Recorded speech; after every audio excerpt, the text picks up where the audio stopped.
welcome back to another day of Street Fighter League play here on the official restreams of Twitch and YouTube. It's time for episode 8, Division F. We have a special treat for all of you as Vicious is in the venue right now. Hey, I'm still in the States, but we have a lot of matchups lined up that are going to be absolute bangers as per usual as we get to the midway point of the season. I gotta ask my G, how you doing, dog? I'm glad I made it here for you guys here today. As we saw earlier in the warm-ups, man, it's been so cool to even step into the land of greatness when it comes to the world of Street Fighter 6. And we're about to experience that again today with this episode of Street Fighter League. We're going back into it with Division F after a slight, little bit of a break, watching UFA, watching everything go down, watching a Ryu take down a premier major event. It's gotta be ecstatic, right? It's got a lot to say, considering how the meta has evolved for this game and how this game continues to evolve. But let's also break down what's going to be happening with these throwdowns with the rule set. As you see on the screen, we have our matchups lined up. CAG OSAKA, Hiroshima Team Itsuka, VARREL, Belc Gaming, and of course, we have to talk about VARREL, Crazy Raccoon. I kind of forgot them. Gotta give them a little bit of apology right there. Belc Gaming, Fave Gaming, and Yogibo Reject will be our last match. That's what I'm really interested in seeing, considering how Fave Gaming has floundered thus far. But let's talk about the rules real quick.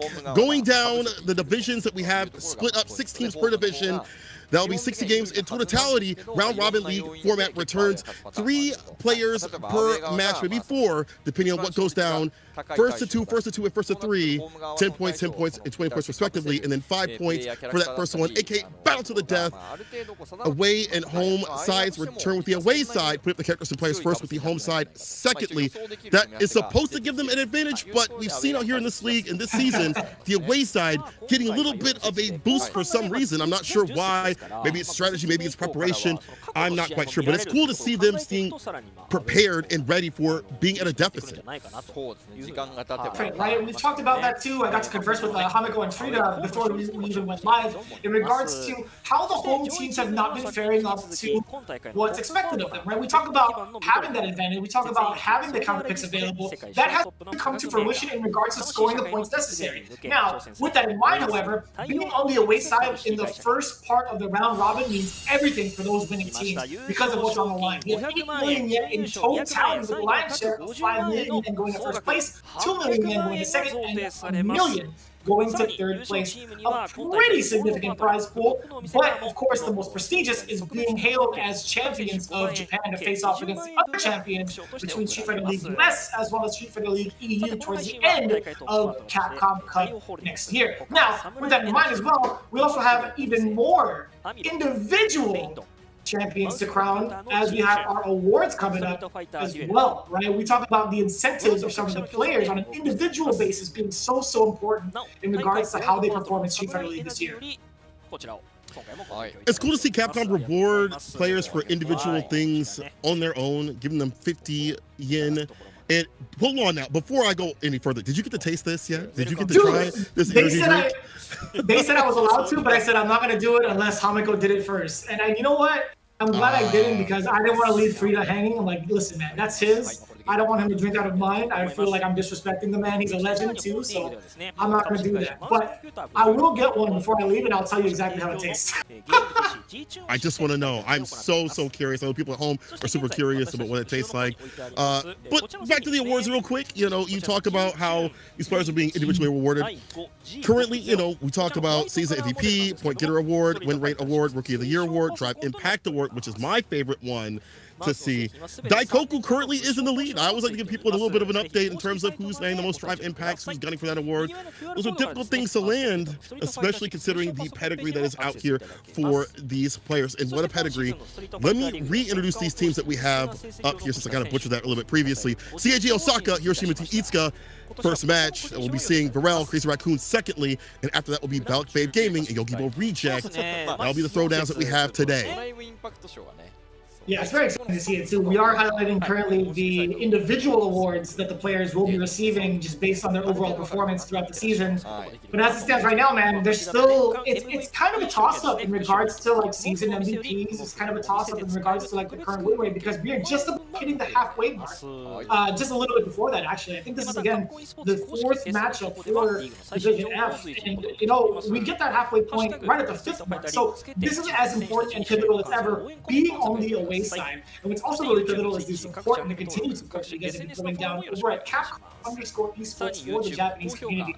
And for those that are tuning in from the Western audience, if you guys want to check out the slew of events that have happened in regards to Street Fighter League, in regards to the various caravans that go on some of these watch parties, you can check them out as well over at Capcom_esports. Highly encourage you guys to check it out because again, this community is absolutely insane with support. It's great to see everyone showing out, even for Warriors, for maybe even quote-unquote smaller events, just selling out in terms of tickets. Street Fighter is so heavy out there, and I like to see that support everywhere. In the US and the EU, a lot of people were going out just recently over to UFA and supporting the French community. And how wild is it to see like a French player win something in France for a qualification with Ryu? You've just seen the crowd's elation. It's got to be amazing. We've experienced it, you know, for other tournaments and things like that. I can't imagine just being amongst the French crowd and how loud they are. I've been at UFA years ago, but seeing that, it's got to be like the whole place has got to be rumbling. You got to be holding on to something and how loud they can get. That's right. There are two factions that I blame for the success of the French community. One, I'm blaming Noah the Prodigy, obviously. He was the one talking it up a little bit. He did retract his statement and he did make a tweet about it. He says the French players are some killers, man. They're pretty good out there. Surely, I would like to blame both Jammers and Logan Song for their immaculate curses that entire weekend. All right, those commentator curses were ridiculously called, and you know what? Maybe you are a fan of Ryu, well, you should be able to thank them as well. So I will blame those two factions in regards to how the weekend turned out. But it was for the better, to be honest with you. We were talking about Ryu not necessarily having the popularity within the States, not necessarily having that popularity within ranked. So seeing a character like this is very refreshing. Taking it down against the current meta, which allows us to believe that, you know what, maybe there's a lot more in line with some of the other characters that could potentially be a threat going into Capcom Cup, right? 100%. I think there's more to grind out with this game. We'll grind out some matches right now. Let's get started with the team intros, and we'll start off with CAG Osaka. No longer the new kids on the block. The Eternal Ace will make you drop Uriel, sipping on that scissor out here. This man is dumping down the drinks with a Jamie and really making a name for himself out here with that quote-unquote low-tier character. Unlimited Dragon Dance, Eita will put the pressure on you with the Akuma. No longer the Kin. Let's see if he comes up to fight out for his team. Theoretical value, I don't know what that means, I don't know what that calculates, but what it does mean to me, at least in terms of the match, is a victory pin. Rich has been doing a lot of work with that. Blanca still putting that character on the map. And last but definitely not least is the extraordinaire, the man with the iron defense, hard to break down, Goichi, leading the team with his Akuma and Chun-Li. A fiery bunch, one that didn't get what they wanted in terms of results previously. Very emotional last season, but this season looking way, way stronger.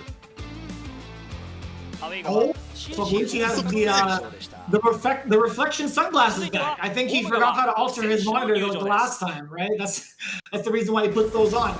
Let's take a look at the home team incoming. It's going to be Hiroshima Team Ikuza, newly reformed, by the way, with a different variation of characters and players. We got, obviously, the new kids on the block with a variation of a couple of legends on top of that.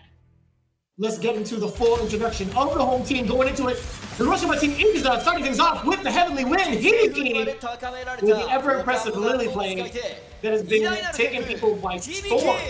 No pun intended. This cat has been on everybody's radar, as well as Neon Genesis Hikaru, one of my favorite players to watch, and also one of the most explosive with the Aki play, and man, his dedication is top notch. With the fighting spirit of Jazzy, I actually had the luxury of being able to watch his streams when I was trying to prepare myself for Japan time zones and whatnot, but he's doing great. Same with the man, the master, the magician that is Aqua, coming in with his slew of characters as well. You know, funny enough, going back to my trading card game roots, I didn't realize that Aqua is also a big trading card game person, but I'll get into that story at a different time, which is kind of wild. I gotta talk to him in person about that. But this is the current composition. A very, very solid composition. They have the home field advantage, which leads the question, who are we going to have up for the away side? We'll see real soon, but they have such a variance of characters. CAG OSAKA. Oreo has been doing a lot of work lately with the Jamie, and he is coming up first. He's such a big wild card. Like, again, how do you prepare for a character like that unless you're bringing up Naru and saying, hey, man, I need sets expeditiously. But even that is different because he plays so different than Oreo, or different than Naru. Also, Eita is back up on the deck, and then Fenrich, which I think a lot of people expected to be in the anchor position because he's been so good, so dominant for his team. That makes sense, but if I remember correctly, last time that Eita played, he said it might be the last time that I play. I don't know what that was in regards to, if he had to take a break or maybe wasn't fully ready in the next matchups. But he's back up on the stage, so it's cool to see him work and cool to see him really acclimate to the Akuma and be risky when it really matters. So we'll see what they send up in rebuttal against a Jamie. Oh, he could have already off the rip. How do you feel about this? That's actually wild. I would imagine Aki wouldn't want to play in the anchor spot to play against Blanca. So I think at this point, you want to emphasize collecting the points. You want to try to guarantee it. And I think with Hikaru stepping up to the plate specifically against this character, where she could consistently keep Jamie in check and neutral, I think this is a big bet. I think it's a much safer bet in comparison to like throwing Aki in for Akuma, because Hikaru's had a hard time with that character as of late. He even picked Manon to have that counter for that character lately, right? So I think this might just be the best fit if Hiroshima wants to successfely get those first 10 points. That makes sense, especially against the the Akuma pick that's been giving Aki players trouble. They've been able to survive, but I see the Akuma players getting better and better about the air game ideation. And for a lot of Aki players, I feel like they don't really fear Jamie round start. I remember Broski talking about this in season 1. He's like, I don't really fear this character until he gets the drinks. And even then, it doesn't feel like it's that bad. Obviously, the Black Ice Smith can get some fireballs, but you have so many ways to kind of fake out that pressure by going to stance cancel, showing so much variance in terms of your own movement. And Hikaru is never one to just sit in one sort of space and place. He's able to switch it up and make it hard to kind of pin him down. But Uriel, though, man, it's the thing about this Jamie player that it feels like you can fight a Jamie player, but you're not ready to fight someone like Uriel. He knows how to play the player very well. He knows when to drink. He knows when to go for the Oki. He knows when to go for the continuous pressure. And we saw when he played Bonchan, it felt like he wasn't afraid. Like he was like, I had this low amount of health. I'm on the Magic Pixel. That's all I need. It's like I'm playing at full health. And even Bonchan was taking it back. And so you're fighting somebody like that that is almost fearless. It's going to be a dangerous thing. But Hikaru, no stranger to the danger. Saw him at EWC. We've seen him grind up matches 10 hours. He says he puts in for the game, thinking about it or playing, whatever it may be. It's a life about Street Fighter. I understand that too. Like with how young he is and how devoted he is to his craft, sometimes that's just how it goes. Like you think nonstop about the matchups at hand. And I wonder if that's kind of like the same type of work ethic for Uriel, right? When it comes to like the actual matchups at hand, like how often are you going to keep Aki in the corner consistently? How often are you going to even consider the fact that she could possibly snake step out of there, right? OD version, right? You have to guess between getting like the safe jump in and possibly throwing immediately, or trying to go for a strike and he can get out of the way, right? He can actually use that meter to get himself out of the way. So it is a little bit difficult, I feel like, to continuously pressure Aki successfully while she has bar. But other than that, I think she might just be a sit and duck. I think there's going to be so many instances where Jamie can apply so much pressure, especially in level 3. Once you have access to that command grab, all the previous talk is out the window, right? Because of the fact that the snake step is grabbable. Yeah, it's gonna be another thing that you have to worry about. Like, how do you disallow him getting those drinks? And I feel like Uriel understands that. He'll probably go for more drinks more often. You'll have to also have the dive kick against like the light lash, so the extended buttons like crouching medium kick. That's like a call out. Here we go. First match of the day, though. I saw him very aggressive, trying to go for the perfect parry. Only tap parry so far. There we go. Back to end of sip. Exactly that. And being able to, man, again, as you have level 1 drinks on deck, being able to hover around the air for so long, and even dive kick if need be to get around the fireballs is so significant. Very appropriate punish, the meter being spent. Juggle in the air. We do get an extra drink. Yes, sir. That's already level 3. Watch out. And grab still be coming through. Puts on the poison. Palm at the proper distance. Dive kick trying to clip a limb or anything at all. Hikaru not giving him anything at all up in the corner. Not going for any extended buttons. Does find the medium now. Punish counter. And the fall right after the snake kicks. Drive rush right after it. Heavy lash. Keeps the poison on. There was so much of a high damage exchange also from the side of Hikaru. Not going to worry about it as much. Leo sitting on level 4. Trying to dive kick his way through. What an appropriate punish too. That was actually really well done from Urio. Tracking him down. See, that's one of the biggest instances where you can't throw the fireball. Like, once Jamie has a drink under him, you're not even allowed to exercise that option as often. So, Hikaru, he's already been checked multiple times against that fireball play. Oh. Heavy does hit though. Punish counter. The throw right after. Trying to kill that drive gauge. Perfect parry. Uriel not going to allow that. DP, arrow on point. Sips the sauce. Bring up the DP, I guess, preemptively against the drive rush after the fireball, but still gets knocked out of it. Hikaru, this is game to win. I mean, he's got the bar at the bottom.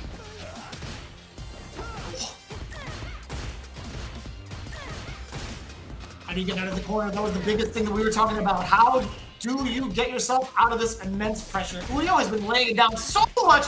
When Arena gets the lash, that jumping heavy punch is going to lead to so much damage as well. He's not going to go Buckeye into level 3.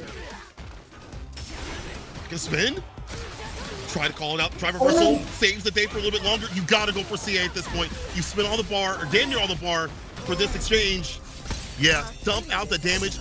Stay in the game. But I think you're right. That could have killed the Buckeye spin into level 3. Would have been the win. Would have been CA. So extra damage. I'm surprised he didn't dump it out. It's difficult. So at the point in time where he had the Buckeye, I don't think, he was not in critical art territory. I think he only had like a little bit of bar to his name to maybe go for a drive rush forward. I love that combo, by the way. The fact that it still juggles on the bubble is insane. But yeah, it was a tough call for Udio, to be fair. Like in hindsight, it was very difficult for him to make that call. Like, do you go for the one-touch scenario? Do you save the bar for a little bit?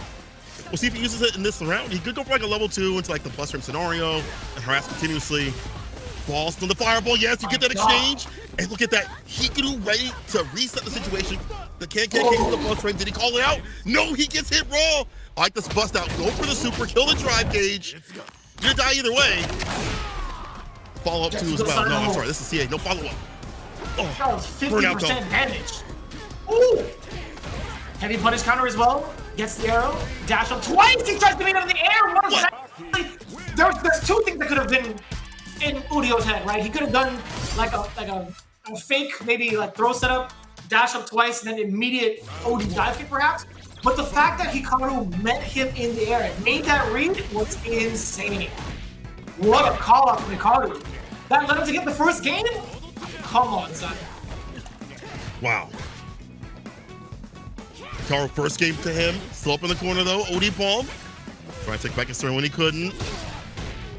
It's a cross up. Punish counter as well. Heavy lash for the poison. Heavy kick. Lands the turn. The back dash there. Try to get the anti-air. Bit of a call, but wasn't able to get the right range. Oh, the DP this time. Excellent way to spend it, man. He puts himself in the burnout, but I think he's doing just fine for now. Unless the Queen has something to say about it. The Queen of Burnout, excuse me, is currently on the hunt. Different variation, different looks too. There's the level 1 we were expecting out from the side of Udio. Do you drink? No, you save it, actually. You don't even need to drink. Level 1 enough to get the kill the first round of game 2. He's on the defense here with the bust outs every so often. His reversal rate's pretty damn good. Takes back the turn with a crouching kick, drive rush right after it. The tech, palm interrupted. And the fireball, I like that. Put down the fireballs now before the Buckeye comes out. Big. Empty jump low, that's been a very good staple, I feel like in the Japanese meta thus far. Again, he tried to go for it, gets out. Base. That was a very hefty low roundhouse. Drive rush. Trying to fake him out. Put the brakes on every so often to call it a DP possible. That swirling movement, the activity you mentioned. Right lash, palm. Real good. Counter.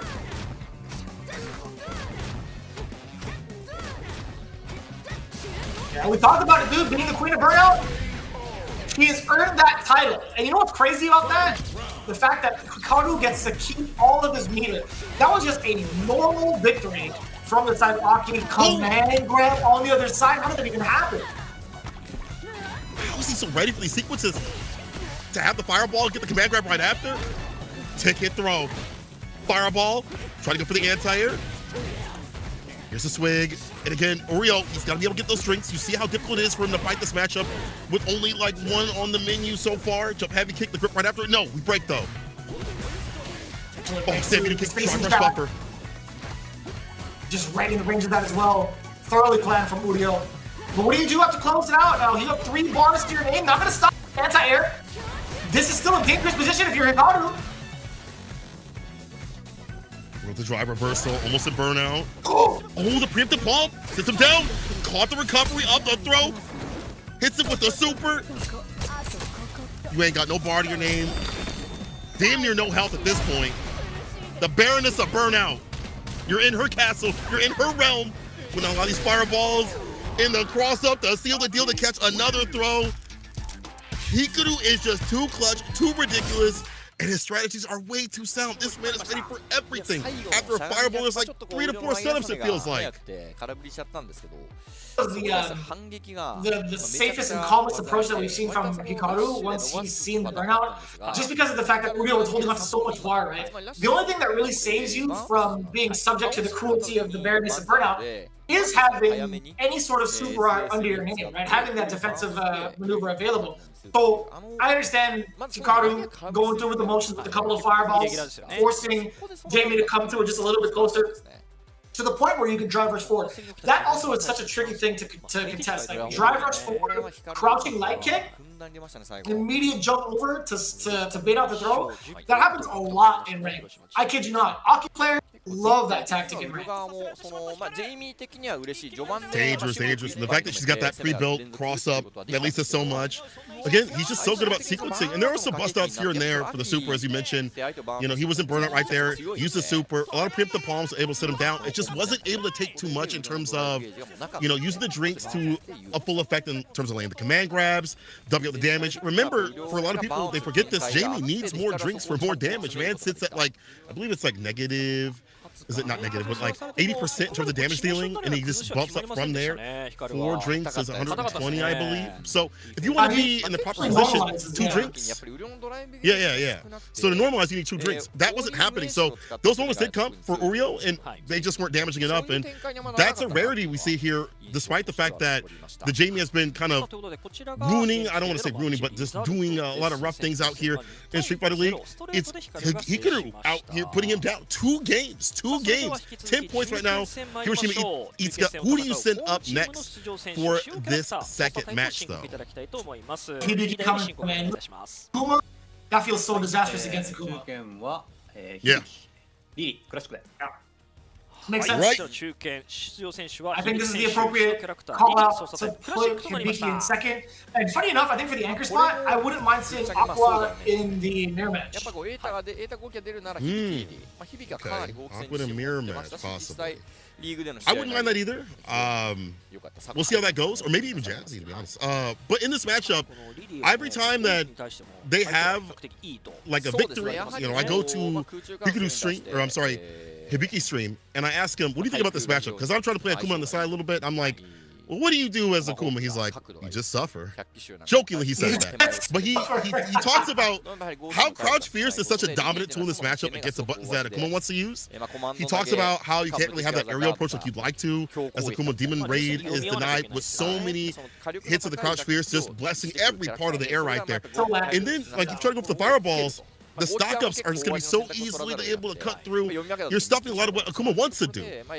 Obviously, if you get her in the corner, it's Akuma's game, it's Akuma's world, but that doesn't happen too often. And Hibiki himself says he loves this matchup. He's so fine playing this matchup. In fact, he says he is the Akuma killer. I believe it. I definitely agree with that. It may not have like the record to necessarily like prove it just yet, because it's still barely the halfway mark.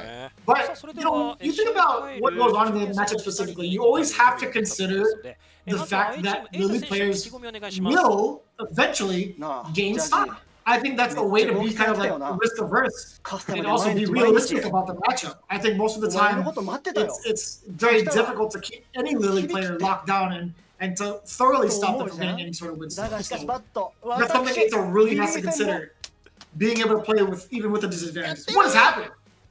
Huh? That's how you psych yourself up. I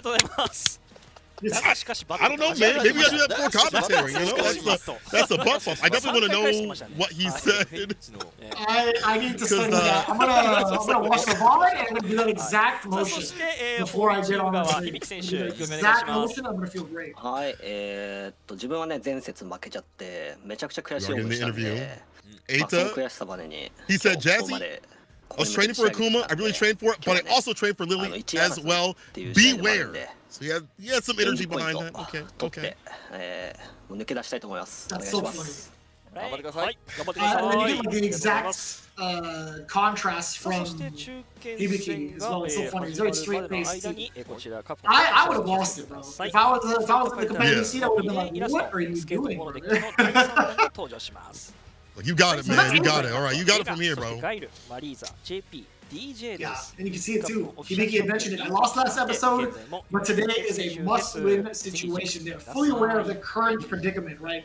Being on the home side is a very significant deal, right? This is the moment where you have to net as many points as possible because during the run back, you won't have the luxury of being able to counter pick. In fact, you're going to be the ones who are targeted. You're going to be the ones who are studied up against, and that feels very much so intimidating to go up against. You don't know exactly what your opponent's going to be pulling out in regards to having that counterplay against you. Disregarding what's been going down in this season, you're definitely right in terms of like the home having that advantage. You want to stockpile as many points as possible for the upcoming winter of the playoffs. Get as many as possible. Take that lead. Keep the lead as much as possible to be above the line to be fine for the playoffs. See who's fine in this matchup. Hibiki dubbed himself the Akuma Killer, but Eita's a little bit different. Calls up the DPs ready. Stand fierce. Ends it with the win stocks. As you mentioned, hard to stop her from stocking, especially in those knockdown scenarios. Oh, that's so tough too.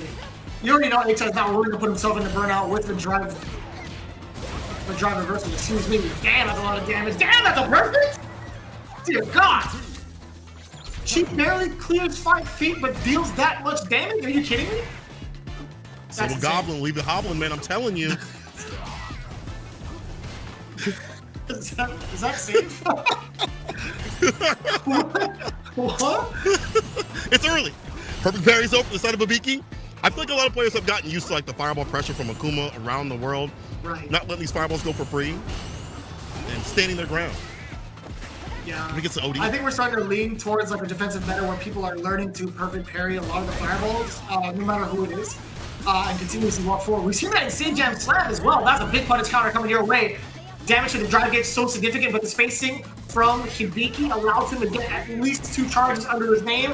The team Eita has something for it. That neutral jump was so well planned. Enough damage to the damage calculation was so on point after that jump in fierce. With the fireball game here, even though it's check the challenge sometimes with the win meta, Eita opening up the crouching light kick sweep for the Oki. We go for the throw instead of the medium. That's fine. It's corner push, and this is where Akuma can really get nasty. Stand medium, try to find him opening. He gets a throw right after. We'll get the bar at the bottom. One conversion with drive rush behind it. It should be able to kill. Yes, sir. Adamant fist. Hold this sip.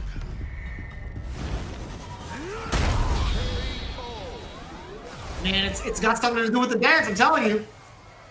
That boy looking kind of different. Eita looking kind of different in comparison to what we saw from his streams.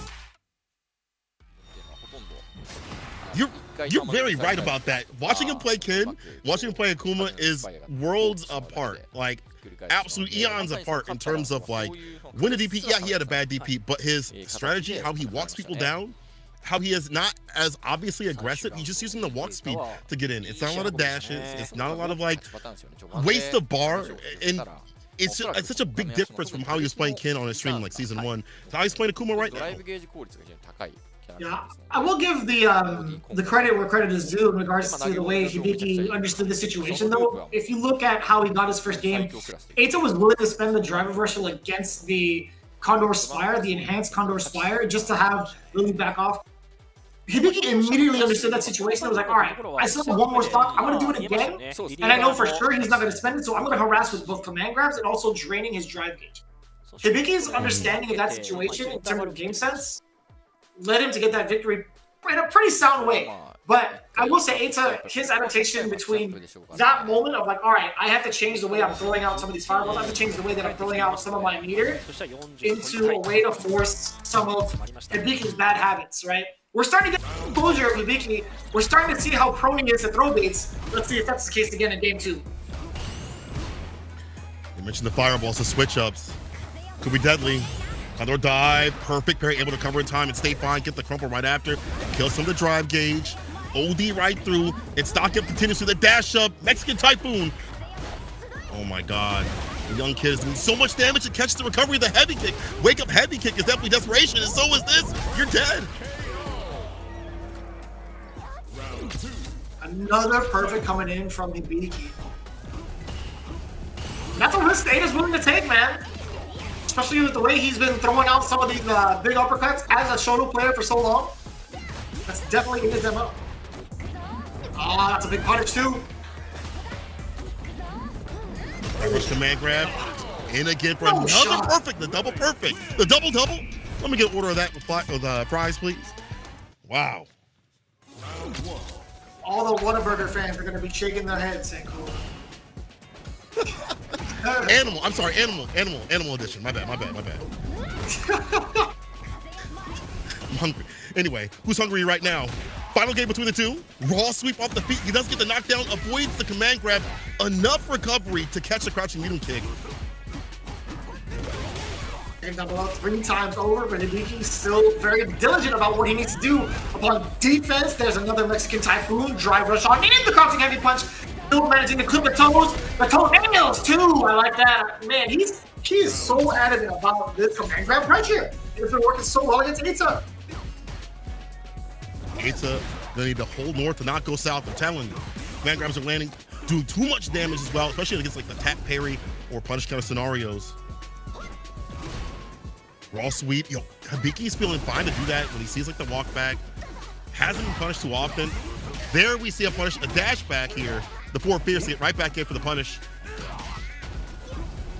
What do you do to enforce your will now? You have the fireball giving to kind of close the gap. The standing jab's also the check, but I love that too. Hibiki's really liberal about those sweeps coming in, but we do appreciate the super on the wake up. Yeah, you know, that's gonna be just enough damage too. He has to spend. Is it gonna kill them? Okay. We got the level 2 on deck. Nice work. Good finish too. I think for Raccoon, it's not too bad to spend level 2 like the second round. You're gonna get level 2 again as you go up your bar at the bottom. So it could lead to a good scenario if you get him up in the corner, which I think he's trying to lead there as much as possible. Don't throw out fireballs when stock's applied. Try to go for another throw. Even too liberal with these throws. And greedy with the hugs. Dash up, reversal, light kick, gets it, then he's crouch fierce. Wants to spin the super to put him in burnout, and I do agree. Get your bar back close to the green. Put them in an ashy sort of way to have level 2 at least for a reversal. Eita might be buffering for that. Oh God. Always ready to level 1. I like that response from Eita. Keeps the dream alive. Teleport out of the way. What a genius. No way you get the juggle off that. You might be dead. Oh, anti-air though. In the command grab, nice and close. Hibiki puts him in the cemetery. Send him up to God. That's crazy. That could have been chip damage. I think there's a way for Akuma to guarantee a chip damage sequence enough to kill Hibiki. I think Hibiki knew it too. That was so lucky for Lily. Yeah, you're right up in the corner. Instead of going for the demon rate, maybe like a chip out sequence in the corner. Dang, that's gotta sting, man. That's gotta sting. But the fact that we actually got a double perfect in this matchup from Hibiki against Eita's Akuma, That's I think it speaks a lot about, one, what he's looking for in the matchup, two, how confident he is in his reads, right? Especially if they're not working all the time, right? You miss a command grab, you get punched with a command grab.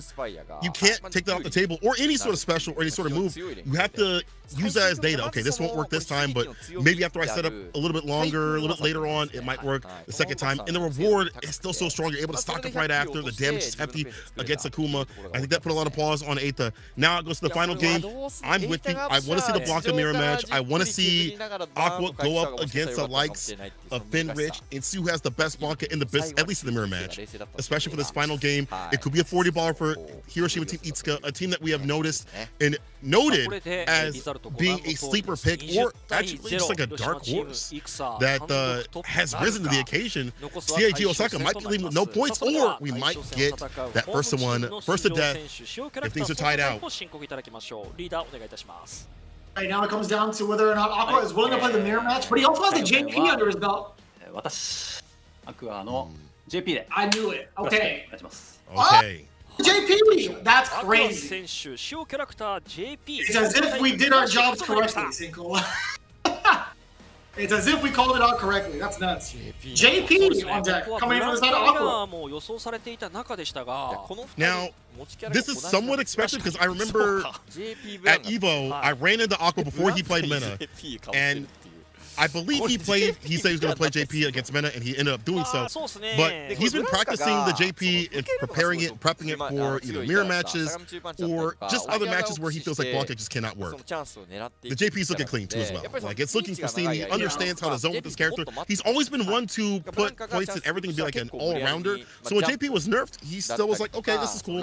I'll go to the zoning play that I've also developed on the side. I understand how to throw fireballs. I understand that I can't use the normals by just throwing out Stamp Fierce all the time, because that's going to be more whip punishable.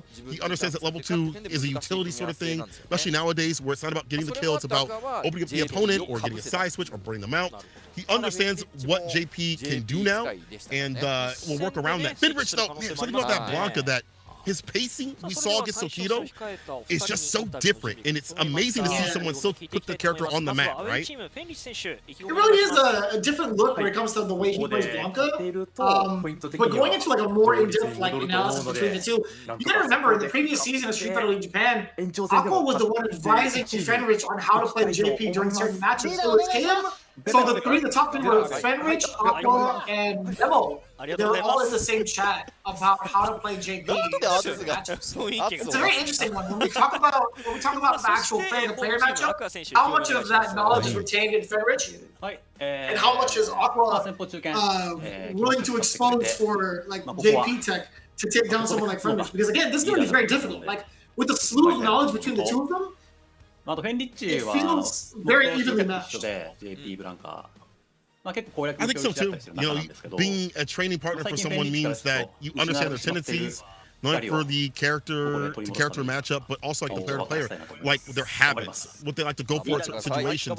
You've probably studied what they've done too as well, being a team member, giving them advice, and now it comes down to a battle where there's a lot on the line, considering CAG needs this to be able to tie it up, and Fenrich says this. We'll win, and we will go to the tiebreaker, and we will win today's match overall.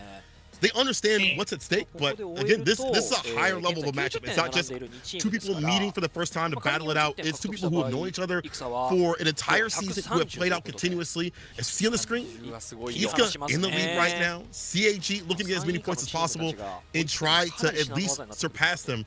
Aqua says we will use the same character, but I have to make him remember that JP is stronger than Blanca, and they also need to win as a leader. Now that's actually crazy. He believes JP is stronger than Blanca. Interesting. Somehow I feel like in a general sense, that statement might hold some weight in the current meta. I think JP is starting to find some of his stock rising a little bit. Blanca is slowly starting to get figured out, and some of the players that have been really taking their character to the limit have even dropped them. Like NRD was the biggest example you had mentioned. So it's very interesting to see how this played out thus far with the current development for these two players. Aqua going back to JP, whereas Fenrich taking on another character. But we'll see. Again, pretty much evenly matched for both sides. Drive rush overhead lands. Oh my god. Up in the corner. What's the defensive tactic? Reversal jab. Gets nothing at all though. At least did not go for an ODM. He should get blown up, but still is caught up in the corner. Needs a button to drive rush out. To jump in instead. The side of Fenrich. Waka-chan, yes sir.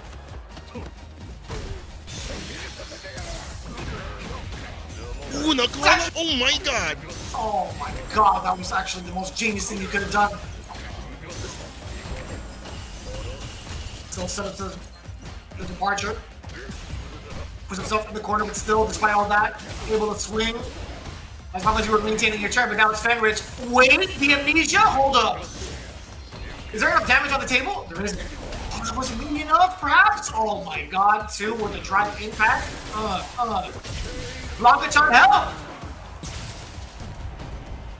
Nobody got me. Blanca-chan got me. That's the victory right there. First round. Fenrich, and again, that wild style that we see from him in the interruptions. Look at the reaction. This man is so ready and steady against drive rush. He's him to the corner. That's the reward. Another throw.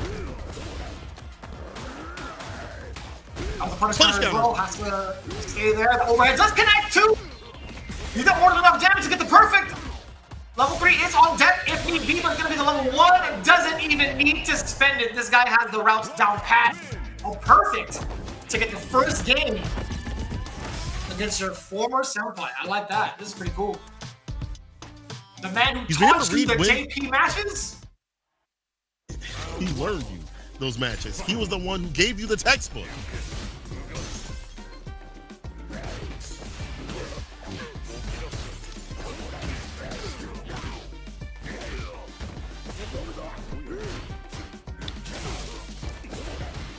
Up in the corner, crouching medium kick. Got buttons and departures there to gain some space. This is the anti-air.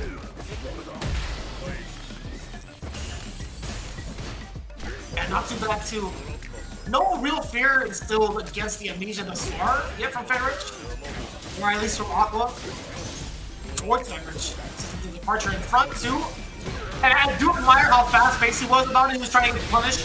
Fenrich is the one that pays for with his life. That risk, the giant risk of doing drive rush forward into the slide, doesn't keep him safe enough. Again, he tried to get the punish counter against Aqua on the departure. Departure actually has been able to lock down the wild style that he wants to play at. The more that's on the screen, the more this green bean character cannot get in. Now it's off the table. They're going for the tap parry. Nothing doing. There's a back throw. Departure. Yes, sir. Crouching medium kick. You gotta not let him see his son. OD. He finds a way. Yeah, I feel like for Aqua, right? Just taking a throws worth of damage back to back. I still feel like with, oh my god, with the amount of bar that he used to have, drive reversal not finding the mark. Waka-chan lands for one more sequence. Does not get the anti-air with the heavy kick. It's a back throw instead. He's able to activate Waka-chan. He doesn't do so. Is able to avoid the departure to level 2. Back medium kick for the plus frames, harassing continuously. The throw, dash up. He takes the throw in time. Fenrich spends the last bit of bar to get the jump in. Perfectly done against the Pierce. The intuition that Fenrich has had against this matchup in particular, picking it off a lot too. I don't even know if most people can kind of react to the spikes the way that he did, setting up Blanca-chan as well. The overhead comes in full effect. He does have a level 2, if need be. We might see the activation. We may not, actually. We might even see another perfect. He does get it done. 2 games straight in fashion of ending it in a perfect. Fenrich is looking insane right now. He's living up to what he said in the interview. He's looking to tie it up, play the tiebreaker, and take it down even further. All right, Aqua. What character's stronger? What character's stronger now, brother? I don't know. But I think this is also just like Fenrich being able to make the right reads. He understands the way that Aqua wants to play. The reversal buttons, the reversal timings have been absolutely insane. Just overall, it feels like he's able to sneak in a crouching jab. He's able to, you know, sneak in these throws every so often. And we saw the side switch at the end, you know, calling out It could have been a throw or a button, whatever it may be. Just so much pressure up in the corner. He puts him on the back foot, and he's just able to cook from there. Finrich is so hard to pin down overall in terms of momentum with the character, his aggression. Aqua. Do we see a switch to Blanca, though? Do we see a switch to the mirror match at the very tail end at midnight? Be like against it, but I think right now you would have maybe had to have done it maybe like a game earlier. Per se, I think the way that Federici is playing right now is way too confident, right? I think there's just not enough that a person can do to adapt to the way that Federici is playing. At least with the counter, or at least with a mirror match, right? Yeah, like he's already in form, he's already warmed up, he's sipping his coffee, he's having a chill day, he's clocked in and locked in. It's a 9 to 5 right there. Aqua looking very stressed, and it makes sense, again, just the way that he plays. The aggression, and keep mentioning. I feel like the way you can't lock down those buttons as you'd like to, you can't use stand fierce as you'd like to, crouching medium punches you'd like to, so your button economy is way less with those particular buttons. Stop drive rush, where you would initiate offense with. You're worried about crouching medium punch from Blanco or his whip punishes overall. It makes you have to go for the zoning play, and we see drive rush, heavy kick, or just jump ins or great timings from Finrich to stop that. The zoning play hasn't really even been that big of a threat, besides when departure does happen off like a knockdown. When that's there, that's great. It doesn't happen often enough to put him off his paces. Finrich, final game for him, looking to tie it up, give us a first to death scenario to hopefully take a lion's share of the points. We'll see if there's a switch. There's not. It's still JP. We haven't really seen the fireball game. We talked about it earlier, right? We haven't seen the spacing in regards to the other projectiles that JP has, right? We've seen the spikes that he's walking, we've seen the departure, but we haven't really seen the ghosts at play as much. Oh, I'm so scared too. That little bit of a face-off after the OD air blocker ball gets blocked. Counter hit as well. Yes, does get the full conversion off of the light kick. Oh, yes, gets even more of a conversion off of OD departure. Gets set up again. Man, what a time to drive reversal. But still with buttons. Aqua's not satisfied with just the corner position. He's trying to take your life. No level 1 necessary. Hell yeah. Yeah, keep that bar at the bottom. What's that level 2 for the mix for the side switch and a possible killing of the drive gauge. Drive impact right back. Yes, sir. Ready for that off the light. There's a level 2. Ghastly goes. See the departure set up for that drive impact scenario. Drive rush forward heavy kick. Further setup, passable parry. I love the escape off into expensive. We're doing the drive reversal out. Aqua needs to push himself out of the corner though. Actually, I don't even think it matters as much. But the level 2, that's going to matter significantly. The amount of chip damage you get off of that. The side switch, go back into the corner. Fenrich does build back his bar. It's only a matter of time until we possibly see a drive impact. No, sir. Yeah, JP is actually one of the characters that can greatly defend while in burnout, having amnesia. He also had a level 1 just in case. Right back in, plus frame. He techs the throw. Needed that tech to stay alive. The throw departure. No, it's a fireball game. In burnout, like a little bit easier to fireball this character. You can't drive rush, heavy kick, and medium as we mentioned. But level 2 is coming through. I'm coming for you, and that's one way to get to the fireball. If you don't got drive rush, you have the level 2 all juiced up. It's set point here in a possible first to 1 on the way. CAG needs to sustain the game, and the whip punish against the button. We talked about how you can't send those out as much. You can't spin as we used to. Man, he's getting so much air mileage, dude. This guy, Fenrich, is taking to the skies multiple times over. He's flown more than I have today. Oh, he doesn't get the air ball after the jump medium, though. Crouch medium. Oh my god, there's enough damage. Another perfect. Yo, 3 games straight. All ending it was actually almost perfect. I wanted to say maybe like a touch from the time of Fenrich towards the end. Fact of the matter is, 3 games straight against Aqua. You're making him eat his words, man. My man said, who's stronger than Blanc? Come again? Change up the tier list right now. Go to tier list maker.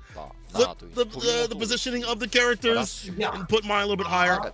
The way that he is playing Blanca is the template of, I think, the way you got to play Blanca right now. You got to make better reads against the player, obviously, with reversal buttons, but look at the aggression. Look at the lead that he gets. The bar build-up, too, as well. The defense that he had against the fireballs. And using level 2, we'll see probably way later on up in this replay, to skate through the fireballs when that was established, when he was in Burnout. Very smart stuff. He always had something in his pocket to fight this character and prepare. And the throw game also, I think, kept, it felt like Aqua from like going for reversal situations more often. You see some staggers, see some neutral jumps every so often. Look at level 1. Amnesia wasn't really an effective option here for Aqua continuously. And that's 20-20 right now. Final game. Listen, I want to see the run back. As a personal thing, I want to see the run back. Run it back, maybe with the Blanca to Blanca. Let's get wild in the jungle. But what would you think would be a better strategy, though, for both sides? さあそれではこちらがマッチリザルトです。20対20。Fenrich is currently on fire. I think he's had like the appropriate reads against his opponent thus far. I think putting Blanca in leaves him susceptible to possibly a counterpick with maybe Jazzy. But I kind of agree with you. I think I'd love to see Aqua step back up to the plate and maybe go with the mirror match. いけフェリチブランカお願いしますクラシックでお願いします What? はい、こちら延長出場選手はフェンリッチ選手、使用キャラクターブランカ操作タイプ。He sent him out like a Pokemon. He said, "I choose you, Fenrich." 変わってますよね。Blanca classic. リーダーに行けって言ってましたからね。I thought he was gonna say, yeah, because he said something along the lines of being the leader or sending out the leader. こちら赤選手申告お願いいたします。はい、延長戦は、光秋クラシックで。はい、こちら光選手使用キャラクター秋クラシックとなりました。So, I feel like a lot of the times Hikaru likes to set up with bubble. Blanca treats that as any other fireball. Lash does keep Blanca in check. But I think I like Aki's normals a little bit better in regards to like the poking game and neutral. This is tough. This is actually quite tough. I'm not too sure about how this matchup goes in particular because we don't see this in the States as often. We're just looking at like bare bones what both players can do, what both characters can do. I don't think this is like a true counter. That's just me like outside looking in. Yeah, maybe it's more like a player-to-player kind of thing, like someone that can keep up with the speed that Fenrich wants to play at, someone that can keep up with that same sort of pacing. We haven't seen many players thus far do that. Tokido was able to do that like the first one last time that he played Fenrich, but someone like Hikaru is like tailor-made for that. He is blueprinted this character in terms of how to be aggressive, his side of things with Aki. In the interview, Fenrich with a little bit more energy behind him. We'll see what he's saying real soon. I do want to see how Aki does with this matchup like in the first one. I think the fireball game would be a little bit different. You'll have to space it out better, as you mentioned. Be able to slide through. But if you use Light Lash, that could be a TK Blanca ball. Punish counter on the way if he calls it out. But that's also risk too as well. So Fenrich says, I play for the first time against Hikaru in the league, but let me go home with the win. Yeah, that's tough. If you're not acclimated to how a premier Aki plays, which granted, not a lot of players do have that experience, you might have a decent amount of problems. So I think this was a very smart choice to put pride aside from the side of Aqua to send out someone like Hikaru for this matchup in particular. Because again, it could be 50-50 for all we know. But the fact still remains, we don't see this as often in both a ranked atmosphere, in a premier atmosphere. This is really the only type of exposure that we get in regards to a character specialist. We see a handful of Blancas nowadays, sure. Aki is a diamond in the rough. Very, very rare. Like, when I do get to see the matchup though, like if he tries to have an escape option like Rainbow Ball, she can use Heavy Kick to put him right back up in the corner, like a 4-state knockdown. So she has some tools to kind of chase him down, depending on what the options are. But against normal Blanca Ball, I'm not sure. We're going to see right now. We're going to learn together, and we're going to see who's going to get the victory. First and one, first attempt happens right now. Fenrich back on the hot seat. Again, I think it's a good idea. He's already warmed up. Hikaru, though, able to rumble in the jungle, bro. We'll see who's a king. Reign Supreme. OD Cruel Fate, try reversal right off the rip. Fenrich having his half of his gauge, just about. For that defense. Oh, we see that again against the throw. The cross up.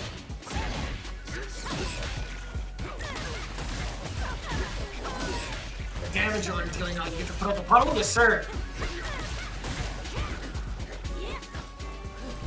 Dude, this guy Hikaru is just flowing right now. Complete flow state, complete perfect. Now we're looking at match point again for the sudden time. This is looking so clean from the side of Hikaru. Did Finbish try to check with the button? He got hit with the OD fireball. Hikaru playing around that idea possibly. The command grab reset, gets the punish counter as well. Bar not looking so good, working on another perfect. Yolanda hit confirm off a drive rush. OD fireball! What is this guy? Right 2 for 2 perfects! Bro, are you kidding me?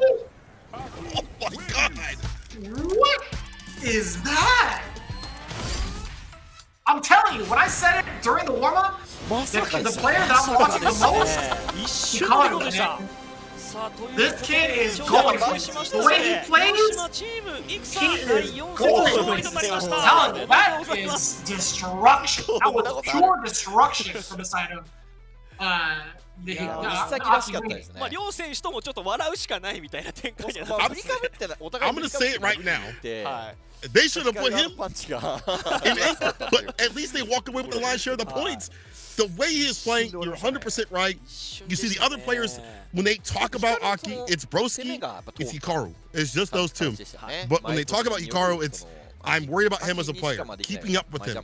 In fact, he was one of the people that took Xiaohai to the limit. It was a one-touch decision, one mistake decision at EWC. This kid puts in so much work. You can see it in his structure, his template of what he does, how he is so ready for every exchange. This is Hiroshima Team's win. What a dominant one, 2 perfects. I don't know if we've seen that in a first to one. トップとなりました。まずはジャッジ選手、今回味方の試合を見守っている立場だと思いますが、試合の方ご覧になっていかがでしょうか。 It's crazy to see like the Hunter group, right? Hikaru and Hibiki both find double perfects in their matches in the way that they did. I am floored by this performance. I don't want to play any of these players in my lifetime. But man, I love being a spectator. These guys are insane. 10 hours a day, are you sure? Yeah, that proved it right there. 10 hours a day. Usually when people say 10 hours a day too, they're talking about maybe grinding out rank mindlessly, or they're maybe like in training lab, just not the most nuanced training. But some of the people you can tell that the practice has paid off so well for him. Being able to have the perfect structure, get certain moves, certain characters, certain players, how he has been able to study the game overall. He's thinking about it, everything is Street Fighter for him, and you can see it in his play. Jazzy, first part of the interview, he says, I was pretty nervous just by watching, but it's so great that we won. We haven't seen him play today. I want to see more of that Akuma play from him. He's a legend slayer. I want to see him back in business, slaying the top players, your favorite players, people out there. I want to see him taking them down. But Hikaru, man, just the way he is with that character, insane. So wild, man. So wild. It seems like the Hiroshima team might have assumed that Goichi was going to be like a secret player to come out, right? They were actually pretty surprised that Goichi didn't come out to play. I guess they're saving him as a secret weapon for the next time they meet, right? Which makes a lot of sense. We talked about how often these strategies for longevity can play out when you meet up for the second half of the round robin, right? If you hold on to your leader's tactics towards the end, you might be the one to benefit off of that. But as it stands now, I think it makes a lot of sense. You have 20 points to 25, there wasn't a lot of points lost, right? In comparison, you have nearly tied with your opponents, which is a great look to maintain your positioning in first. That's something that the players have mentioned in terms of like their game plan. Like sometimes they'll actually go for the 25 to 20. They're fine with that, as you mentioned, because like this is all we can get right now in such a very tough season of Street Fighter League. It makes sense for them to be like, okay, I'll take the 25. I'm chill with that. I'll walk away with some points in my hand, better than getting nothing at all or getting 10 points. So Hikaru says, I did what I usually do. His aggressive reads were difficult, but it's great that we won. Was it difficult, Hikaru? Was it difficult? I mean, he made it look easy. He said, I just do what I usually do. It's an extra match. Also, was fortunate. Moves were hitting. It was best of one, so I was lucky I won. Bro, I'm about to call you out. That's not luck. That's you putting in the practice and the reward showcasing during the match. That is, you just playing out of your mind. Yeah. I 確かにそうですね。 think there was only one instance where he thinks he might have been lucky, and it was the decision to do OD bubble right when Fenris decided to do drive impact in response. But even so, I think we already had that planned out. I think like namely Hikaru was looking to drain the drive gauge regardless, so I don't think he was like too lucky. So I will disagree with him. I think he still knew exactly what he was planning to do with regards to attacking the drive gauge appropriately, and it just happened to fall out that way. Like, even if you did get clipped with the drive impact, you still had so much in your favor throughout the match. So it's very interesting to see how that played out in regards to like how much of a beating Fenris took. Even earlier, Fenris maybe trying to check with the button of the counter hit, and then he had hit with the fireball first off. I feel like that maybe also was a moment he might have felt he was lucky, but again, a better situation. If you're watching Fenris, he likes to initiate rounds start with buttons, so why not go for a fireball, keep the counter driver right after, as we saw. Hibiki says, we're happy that we won. I couldn't command grab just enough, but I grabbed throughout the match. Or great that I grabbed throughout the match. I feel like you grabbed enough. I feel like that was enough. I feel like that did enough damage. I think Ada would disagree. I think he did enough damage with that. But again, that's the Akuma killer. He's so well stratified in that matchup. Talking to him on his stream, he has been like, I'm the Akuma killer. He's proven it. I agree with him. He can take that label to the bank, and he moves on with his team. I love seeing the specialists work out here. I think this is one of the things that Street Fighter League, where the specialists who have kept with their characters season after season, patch after patch, are really making waves, and it's not the characters you would expect. Yes, Aki is strong, but she takes a lot of work. A lot of work to work with. And Lily is not a character people expect. They still put her on the lower half, and it makes sense, but against like top-level characters like Akuma, look at that as a strategy. Like, okay, as an Akuma, I have Lily against that. That is such a cool thing in Street Fighter League, to be able to have characters as a component against certain matchups. Yeah.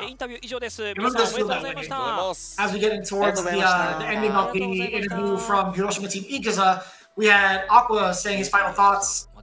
Fenrich being really strong, he was training for the matchup, but he's still very happy and it feels great that the team won. His final parting words were, it's almost halfway through, so it was great that we were able to finish in first place. And at the end of the first half, carry will be available. What a call-out. Would you go for Terry this deep in the season? Would you switch your character to a brand new character this deep in the season? You know what? I kind of want to see it. I want to see it. He says we got to be careful of him, right? So he has to play the character. I know for sure all of these cats, as soon as Terry is released, they're going to be streaming it, they're going to be dissecting the character. Me, I'm going to watch it all. I'm in like the appropriate time zone, maybe, so I get first dibs on seeing how often or how much of this lab book's going to be done. But again, 25 points for the side of Hiroshima Team Ikaza, maintaining their first place position against EAG Osaka. 20 points to their name. Not too bad of a look, though, being just one match away from the halfway point. So I love that. I really enjoy seeing these two teams at the top of the leaderboards right now. And going forward, I want to see that run back. I want to see how it plays out. I want to see if it's going to be a wider lead or an even bigger victory in regards to like how the point spread goes. But that's how it goes, man. Hiroshima Team Ikaza looking like the top dogs. Absolutely. You know, they have the point lead for now. We'll see what happens as the season goes on, but it's cool to see Hiroshima Team Ikaza not have the seasons that they won previously. Last season be a lot better into a place where we know they can get to. And then this season really excel and be that top spot. Again, goes to show how difficult it is at Street Fighter League in terms of like the victory, the strategies, the players. But this team has had the perfect formulation of characters, strategy, just effort overall. And it feels like you're not just carried by one player. It's a team effort overall. And it's just providing great action. Also, what provides great action is what you see on the screen right here. Mobile side of things, Street Fighter Duel has been released. It's been released for a long time. Favorite characters, and we'll be having a combination collaboration with Street Fighter 6. So watch out for that. Hit the QR code for more information. I gotta get back in there. I gotta get back. It's been a while. It's time to return the Streets of the Duel. What are from Street Fighter 6 and Street Fighter Duel? That's a valid question, right? I'm kidding. I'm totally kidding. Hey! I totally forgot. I'm wearing the shirt. It's the exact same artwork. That's crazy. That's actually cool. Listen, man. For those that have been following along, we do have brand new artwork coming in support of Street Fighter League Pro-JP 2024 with this season. It's really exciting to see all of the official artworks coming out. That is like kind of breaking the fourth wall a little bit. Being able to see like the characters watch the other characters fight it out, like Ed and Bison. That was really, really cool. Yeah. Frida has this. Hamiko has his shirt as well. Man, I'm so happy I got mine. It feels great. It does feel great. And it's true size. I actually got this so large. It's actually feeling really good. I was very happy about that. Thanks, guys. I appreciate it. I'm going to go over to Japan, man. I'm going to have to come visit you and get one of those shirts too as well. They always have such cool merch for Street Fighter League Japan. Like, it is, I think, on sale, like on Amazon. I know last season it was. I'll have to check for this season. So if y'all are out there, y'all looking to catch some of that merch too as well, we'll try to see if there's a link for y'all to buy and import and possibly support your favorite teams.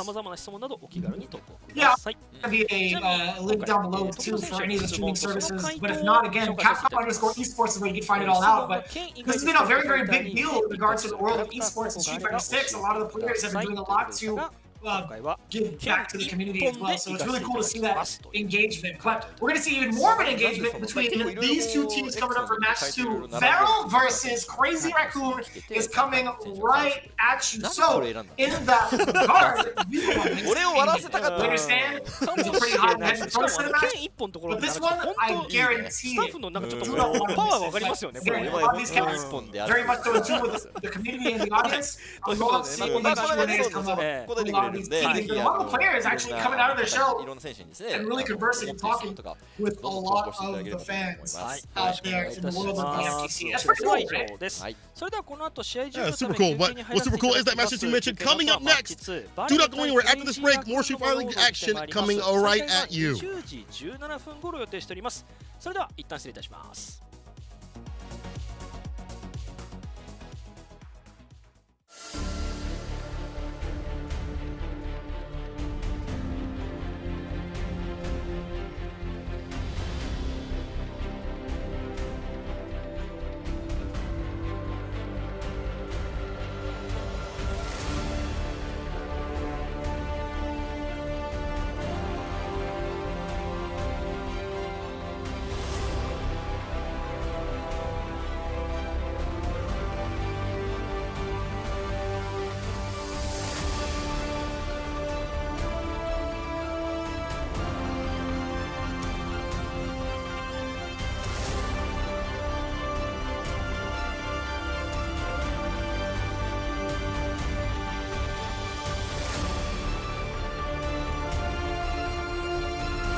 Yeah,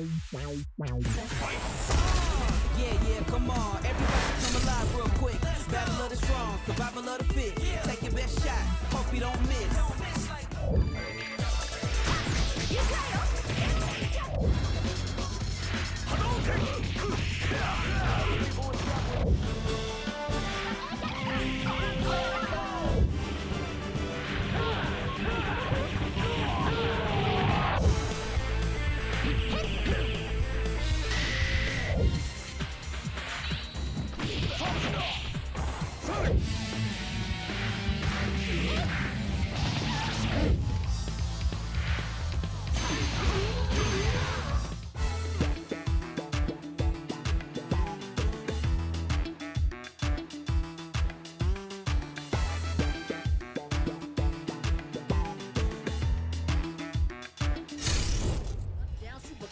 I ain't never scared, never quitting is the motto.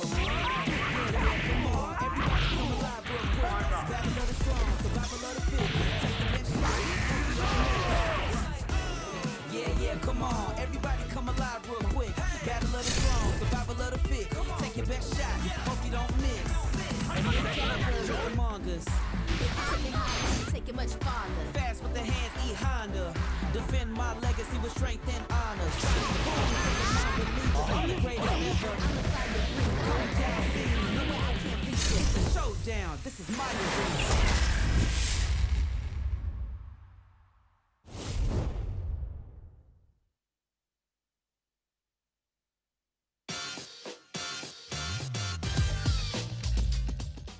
頑張りたいな。まあでも全然気楽に20点取れたんで、アウェーで。うん。もうこの舞台をちょっと楽しんで。あれ、音ってつけっぱでしたっけ？つけっぱ。乗せてほしいんですよね。うん。あ、ガンガン乗せてほしい。上げてくわ。しのげるか。これ確定です。あるのか？あるのか？いいよ。おお、マジか。おいおいおい。これは相手ドライブゲージないよ。はい。ナイス。これで流星はわー、マジか。上がるねそれ。この勝利はやばい。ですね、これが本当に前投げです。うまい。ナイス。うますぎる。いいよ、ジャンプですね。完璧完璧。あるねこれ。あるよ。距離が離れるのはガイルとも。いい。これは距離を取って。おい。おいしい。おいしい。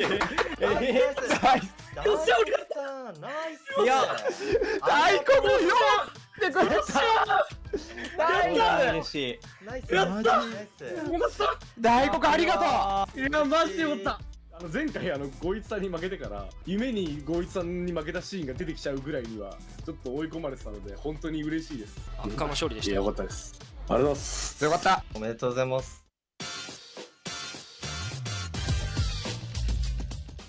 その勝ち方、悪魔的。その勝ち方悪魔的ってどういうこと？まあ、生駒デビル意味不明だよな、確かに。もう大足。なるほど。うまい。はいはいはいはい。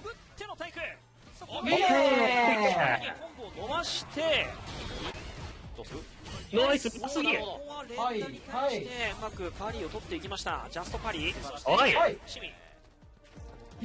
あっという間に亀八。うますぎ。攻めがうまい。うわー。いい。悪魔的である。いい攻め。うますぎ。はいはいはいはい完璧。動きいいな。なんもないわ言うこと。バーンとしながらも響き崩せるか。おいしいおいしい。おいしい。よかった。みんなありがとう。ナイスナイス。よかった。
Back like we never left, we're back into match number 2 here for Street Fighter League Pro Japan. Vich is here with Seikola. Let's get right into it with the away team coming right at you. VARREL is going to be starting things off with the unyielding rebel that is Daikoku, who might just be the recipient of the Drive Impact Award, at least with the current standing, followed by the hero of Sunrise, Moke, with the ever-impressive Rashid we've been asking for, and also Chun-Li, mostly.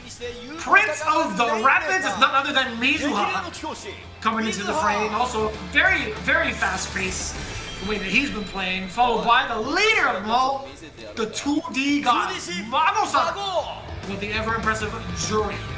Might have spoke a little bit with Moke. I know he's been dabbling with other characters, but his primary focus is Chun-Li. But this competition alone is a very impressive one too, with the new addition of Daikoku and his guile. Very strong team right here, but we're going up against the craziest ones. Crazy Raccoon. The home team today. Check out this intro and check out the pedigree that's coming through. Got an Evo champion, multi-game specialist. You've got Gokura, shout out to Femi, and of course Shuto, the young gun who has been slaying a lot of the top-level players and making a name for himself. Let's take a look in full we have for this team, how they can reign supreme today. Mr. Raccoon starts off with the judge, the jury, executioner, Papa Bonchan, getting better and better with the Akuma. Might be able to showcase something different today. We'll note that a little bit later. What he's been doing with that character, loved back by all fighting games, not just one. It's Kazunoko. Your senpai is a man that takes to the skies continuously with that Kami. After that's going to be Ashura. Shuto, Demon Raid Master himself on the Akuma, has been getting big boy results out here in terms of the Warriors. And the man who made the best pack is the pack with the Wind Devil, is Gokura, who is sticking with the Bison, finally has a character that he can really fit with. This team needs to be fitted with more points because right now they're in the bottom rung along with VARREL. But all it takes is a 40 bomb today to go up top. Gokura, are you good? Are you awake, bro? Oh no, he's looking down on us. My bad. He's looking down on his opponents. My bad. He's trying to summon the one who made the pact, who he made the pact with, right? He's trying to make sure that he ensures the W, right? まずは事前に申告されているアウェイチームのオーダーを発表しましょう。オーダーはこちらです。先方、孫選手、使用キャラクター、ジュリー、操作タイプクラシック。中堅、大国選手、使用キャラクター、ガイル、操作タイプクラシック。 order to counter against, not even just with like the characters, but also with like the players and where their placements are. Mago starting off very aggressively with Jury makes sense. Slowing down the pace with Daikoku with Guile is a perfect way to follow suit. Then back into a possible aggressive type of playstyle with Mizuha. This is a very well-rounded team, or at least well-rounded order, I should say. Yeah, the Kami, I think, is the biggest secret sauce, I think, thus far. Does good against Akuma, does really good against Bison. And, you know, if we do see something different from... Yeah, I feel like this is a good order. I feel like the Kami is like the secret sauce. If you're denied Dogra from coming up for that anchor position, Kazunoko going up first, this does make sense, though. Even though we see Mago maybe in a deficit comparatively in the matchups, like against Akuma, I think Kami does fairly well against her, probably more on the even side of things. Mago's been one to showcase that what happens on paper doesn't always happen in the match. I've watched his CFN, I've watched his aggressive, I'll mow you down sort of style, gets the momentum. It's September, so he's already juiced up from that. He knows what it takes to kind of smother a person. Yeah, bro, September is the buff up, but we're doing really well up in the Street Fighter League so far. And I like the way that he's been playing this character. I feel like he's finally acclimated to how she should be played and understands what it takes to pilot the character overall. When to spin drive gauge, when to use level 2, more often level 3 though, and when to pester people and go for like dive kicks and things like that. Instant overheads. He's very hard to read on wake up. Yeah, we're gonna see if that even comes into play when it comes to like fuzzy guarding or even being in that position in the first place. I think there's a lot to kind of talk about in regards to Kazunoko being the one to be the person who's out-aggressing you, the person who's got more of the dive kicks out into the wind and not afraid to kind of spend those resources. Most of the time when I think about players that play off against Kazunoko is how often they find themselves in the corner and how to combat against that. So we'll see if that even comes to fruition. Mago has done a really great job of staving off certain players in the neutral to get himself started. So I really do wonder what the dynamic is between these two legends. Yeah, I agree in terms of wanting to see like the reversals. If that does come to fruition in terms of like those knockdowns even happen, or does Kazunoko just take to the air, mow him down, the variants with the dive kicks as the mix-ups, and he's gonna present a sort of distance where it's hard to predict, where you can even get those big pinwheel DPs to work. There's that jump light kick that she has that's in a weird cross-up range. If you're jumping in the right area, you have to set up for that. Kazunoko's very well at setting up for that. He'll do the dive kicks first. He'll jump in at a weird angle where your DP misses. Even if you're in the corner, he's willing to go for the side switch and put himself in the corner. If it means you miss the DP and he punishes right after, he'll be able to find the side switch off a conversion as well. It seems that Mago says, I wasn't expecting him, but I heard Bonchet will be coming up for me, but hey, I'll do my best either way. But that was more of like a serious tone from the side of Mago. Like most of the time we kind of see him in a little sort of jovial type of tone. He'll have some sort of like antics and theatrics behind it when he goes into his interviews. Even during like moments where we have him after the team introduction, he'll do something kind of goofy. But I feel like he's been pretty straight-laced. I guess it's because he might just be, you know, getting himself ready for someone like Kazunoko. And speaking of which, we have the interview coming in from Kazunoko. I face against him and win against him at events and stuff, but he changes his moves every time, so I gotta be real careful about that. Again, that goes to show that every time you see Mago, there's something different in terms of his stylistic wake-ups, what he does for like pressure, what he's willing to go for. See what happens here if he's ready for the September Mago. Kazunoko's gonna get nice and comfortable with the jump-ins, establish that dive kick jump-in game that we all know and love, or hate if you're playing against them. Knocking on the door just a little bit with a couple of those lights. We talked about how aggressive a character Light Candy can be and how privileged she is with her standing light kick. Sorry, light punch into something like a crouching medium. I love that too, the explosion with the OD uppercut, just to get past the fireball too. We talked about the aggression too from Kazunoko. We already have the burnout happening and now the corner positioning in his favor. Exactly what we prefaced the matchup with. Kazunoko always finds a way to pretty much outplay the opponent on offense. Already to a perfect start in round 1 and game 1. Very Kazunoko-esque. The timing on the OD fireball or ODDP against the fireball was crisp. There's Mago. It was Saka with the Fuhajin. ODDP, the timing. Whether it be reversal or is a rebuttal against like a drive rush. And speaking of anti-drive rush, that jab is there, as you mentioned. Very good against any sort of dash up, any sort of form momentum. Spiral arrow for the Oki. Perfect parry. Back throw. Here we go. Need to see that pressure that we know jury for. Stand fierce. It's not happening. It's not happening. What's happening right now? A charge up, level 3. To break out the neck and put himself at a huge lead. Bam! Oh, it's actually not over. This level 3 is a pretty significant deal. Mago can actually drive rush forward with the amount of bar that he gains off of this.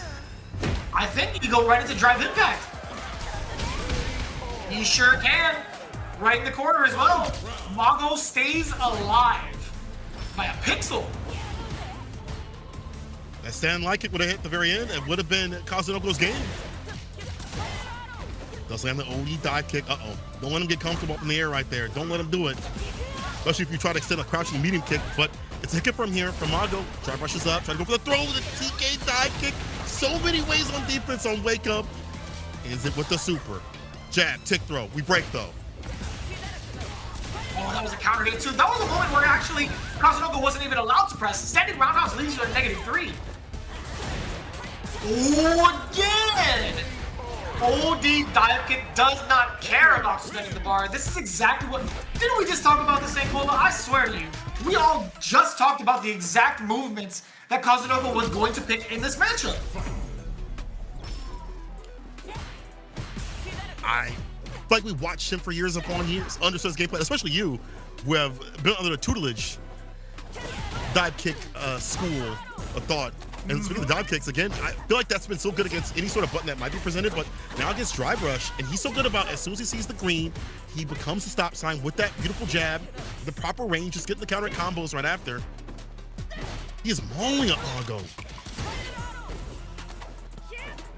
Yeah, this type of offense is just so well curated for someone like Kazunoko. Like this offense is something that can't even be replicated by anyone else. It can only be distributed by Kazunoko. His style right now is really putting Mago in a different place. Saka with the Fuhajin, but it's hard to let those fireballs we've seen either spin knuckle or like the ODDP. He does get the hard knockdown, meaty crouch fierce. He's harassing the drive gauge, staying fierce, but you're in burnout against Kazunoko, getting caught up in the corner. You better use an instant overhead. I thought he was going to be able to bust out, but the instant overhead saves the day, puts him up in the corner, reversal buttons, side switch.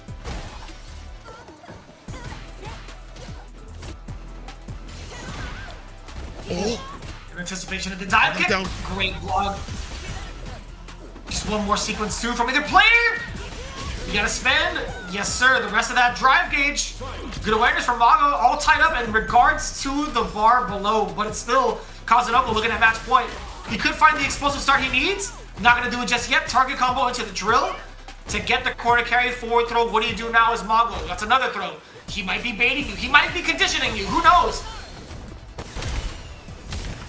Mention conditioning, you see the jab throw. This time, he walks up and gets the hit confirms off just fine a level 3. Skill damage, but look at this. You have such a big lead, a lot of bar to work with. Drive impact, he holds back against that. Dive kick hits against the anti-shimmy tool. It's almost over. Now Mago's in burnout. You gotta spend level 3 here. Don't have a choice to gain some bar back, but if you're Kazunoko, you're like, your bar isn't coming back in time. I can still pressure you just fine. It's up to the innate defense inside Mago to stay alive. Instant overhead gets a dive kick. So What a distance. good with that too.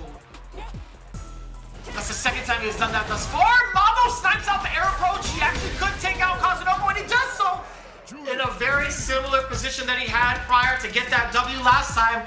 He has the drive impact. He had the corner. He had Kazunoko dead to right. No drive gauge, no super art gauge. Really well played. Mago bringing it back. You don't typically see jump medium, like a jump back medium or just even neutral jump medium against like a dive kick. That's something new. Again, Kazunoko had mentioned there's always something new with this guy. He's always bringing something different to the table. Now it's a matter of Kazunoko reassessing his spacing for the dive kicks. But if Mago's gonna pretty much send himself to the Shadow Realm, why not with that uppercut, right? You heard the flash, the tap parry. It's gonna be tough. Yeah, lights out, knock on the door, who's there? OD uppercut to the grill. Better close that door, don't let him in. Don't invite him in, but Kazunoko will find a way through. Dive kick, just like this, nice and deep with it up the OD or the neutral. Mago finds a drive rush, level 1. Anytime you see that target combo, usually level 1 ender to get the corner carry. Double dashes up, keep the drive gauge nice and healthy. Forward medium punch, it opens the drive rush, DP ender. Reversal buttons, don't counter it though. Kazunoko just yet. Damn! Oh, he's so sneaky! He's harassing like Cammy, but moving like DiCaprio. I'm telling you, man. The best of both worlds. Counter hit conversion? Yes, sir. Knocking on the door yet again! Oh, you're so dirty! Kazunoko sticks in the drive impact, and that's gonna be that. Charge up, spiral arrow for the finish. Are you kidding me? He wants that award, and he wants that victory. Kazunoko, you cannot contain this guy. His offense is so well stitched together, man. His understanding of the situation and understanding when a player is going to slip off the beaten path and kind of let go of the wheel is unprecedented. He knows how to crack a person's defense more so than the rest of the camp, in my opinion. Kazunoko, truly one of the greats. When you think about cracking defense, it's like, I got the dive kicks. When you want to go for like reversal crouching medium kick, I got the throw pressure off the lights. We saw, as you mentioned, setting up for success. And then at the very end, the fast fall, which was super smart. We hadn't seen that option. We haven't seen like that variance. And he puts it on. He adds new things. He's like, if you're going to add something new, I will too. And for Kazunoko, it leads to so much more. I gotta mention though, Mago being very strong in burnout. Gotta give him a lot of credit. I feel like a lot of players are getting better and better about being in burnout. Man, Kazunoka is just too hard to stop. Raw sweep led to hard knockdown. The timing is against some of these buttons. You saw a lot of counter hits. Be able to interrupt Mago continuously, catch buttons, get hard knockdowns, get side switch, and put other players in the blender. There's no one that does it like Kazunoka. Just no matter what game. It's facts. It's hard facts. Fact of the matter is, right now, Crazy Raccoon, again, getting the upper hand against VARREL. 10 points for the game to start things off. A great way to start climbing up the rankings. Now, who do you send up against the Rebel? Daikoku and his Guile. Daikoku has had a very impressive record. It may not lead to like as many points as he'd like, but I still think his overall understanding of where he's at in the league and playing the way he's been playing his Guile is pretty much up there, right? His Guile has been mad impressive to watch. Yeah. Very, very impressive. Like the way that he plays with buttons more than booms, I feel like is really good. But I like this choice. I was gonna say Dogra would be a fantastic choice. I feel like a lot of Guile players don't like this matchup because you can't throw out the booms like you'd like to. And it's not just like the OD Cycle Crusher that we know and love. It's the stomps at certain timings in certain areas where you try to throw out a sonic boom, you recover like, oh, I'll go for the flash kick, but he's already up in the air. He might make you whiff with like a Devil's Reverse Punch addition, or maybe he'll go for the side switch, whatever it may be. So he'll make your anti-airs kind of go to a certain angle where you might get punished in kind. So this is one of those matchups where Bison players have been but happier to see, rather than like in Street Fighter V where it was a lot harder for them. Now it's a little bit easier. You have also buttons that can definitely contest against his buttons too as well, against his optimal ranges, against back fierce range. You can use your stand medium. You can use your crouching medium too as well. You can poke with stand medium kick, as we've seen for a lot of Bison players. But Daikoku, if I remember correctly, has been like practicing a lot on CFN against the Bison player. So I know he's pretty ready for this matchup. I think if you're a Guile player, you're like, okay, this character's got juiced up. It's Street Fighter 6. I have to be prepared for him. So we'll see what the strategy is. But Dogra, man, just he's so psychic. We mention this every time we see Dogra. This guy is just, he just makes reads, and you don't even know you're going to do the buttons he does before you do. And he's able to interrupt you continuously. With Bison, that's a dangerous proposition. It feels that way. It genuinely feels that way. いや頑張れよみたいな言ってたらね出れてでしかもこの舞台で当たれるっていうことなんでまあ楽しんでやりたいなと思います。よろしくお願いします。 This is what I wanted to know, actually, from the side of Daikoku. We do have the interview coming in, by the way, in real time. Daikoku had actually said against Dogra specifically, we both need to attack aggressively, so let's see how it goes. Dogra, as you had mentioned too, has been one to really find some of the players' weaknesses and find those adaptations like on the fly faster than most players. And you kind of talked about that too. It's like, what is Daikoku going to do once the initial fireball game gets shut down? What do you do once Dogra has figured out like your timings or like your intuition in regards to throwing out some of these sonic booms? So I want to see if Daikoku is going to take a different type of approach, more of a Higuchi approach, right? In a way that's aggressive with normals, the special normals, and with movement, right? So we'll see how that plays out. Dogra actually gets his response in too. I was cheering for Daikoku last year. And this year we're playing in the league. That's actually kind of cool. It's a real surreal feeling. I think Daikoku really made a name for himself in the previous season too with the way that he's been playing. So obviously Dogra, towards the end of it, says really looking forward to playing with him. Like your Daikoku, I think if you're gonna attack aggressively, it's like you set up with the booms first for a little bit, you kind of layer on just a smidge, and then you drive rush in. You go for the overheads because Bisons, they're looking to charge up a little bit against some of the sonic booms. You get the overhead, you bless the dome, you get a follow-up right after. You go for that strike throw right after, put the throws on, the buttons. There it is, drive rush bazooka knee.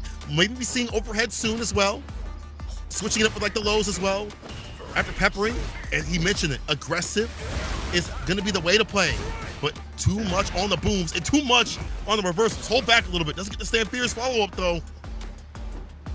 A little bit awkward from the side of Dogra. He normally doesn't mess that kind of stuff up, but, you know, thankfully enough, from someone like Daikoku, that risk didn't end up being too much damage. And the side switch too, man, that was a very ambiguous head stop. Overhead does get blocked, you hear the tap parry, punish counter for your troubles. Daikoku on the aggressive again, drivers forward into the throw, and now gets the harass with the booms. Upside down kick to keep the spacing alive too. Dogra has been trapped these last couple of seconds, and it's exactly what Daikoku was looking for. Burnout, come on! Level 2, solid puncher coming through. The parade of baby booms. And with a little delay, it's hard for him to sneak through, and he tries to go for the stop to fade out. A DP. I got something different. It's a DI.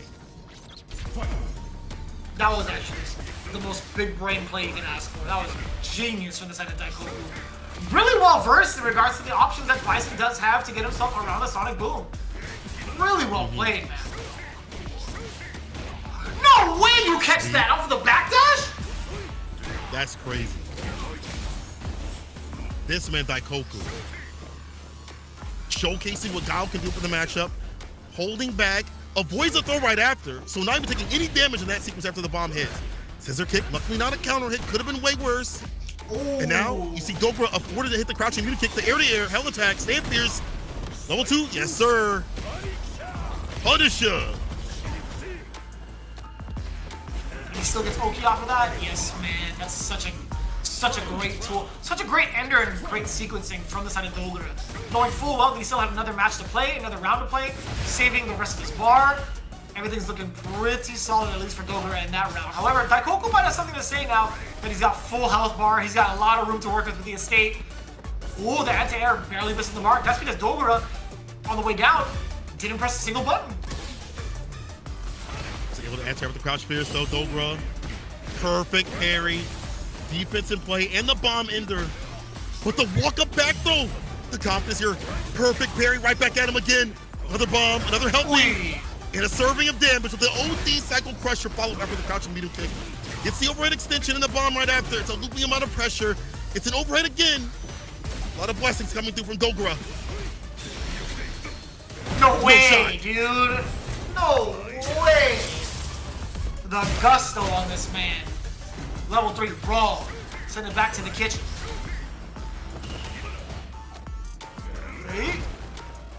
Throw. Possibly doing it again! And you know what? Dogra, he expected that. That exact same sequence. Willing to make that read and assessment. Backdash for the full punish into the Psycho Crusher. The ultimate Psycho Crusher.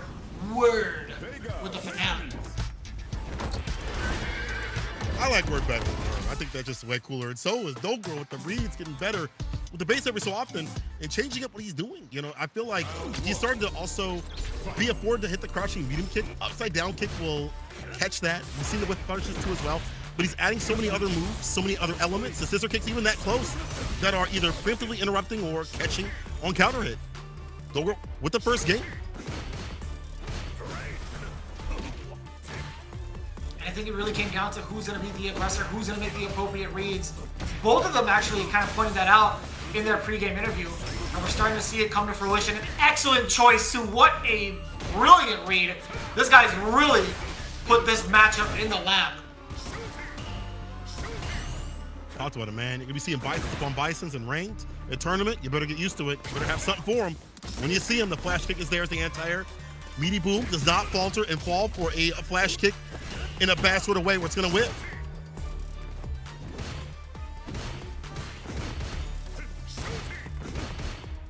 A lot more weary of the drive gauge as Daikoku was taking a lot more damage to it. And you know what? Oh, that was a great sequence planned out by Dogra immediately after the block OD Psycho Crusher. And now, yeah, Daikoku was slowly starting to implement the parries to get some of his gauge back. Spacing on the scissor kicks has been pretty damn decent so far. No punishes yet. Heavy kick connects. Interrupts something with the OD. Back fist. Just unloads the whole clip to do it. Doesn't have to mess around with no fancy combos. Simple is success. Staves off set point. Daikoku. I wonder which OD that was. Maybe like scissor kick? Maybe Psycho Crusher? The fact that it got clipped by a forward fierce? This guy's got the knuckles of justice, bro. That actually is insane that it clipped. Ooh! Yeah, from that range, hell attack is definitely going to be within the mark. Level 3.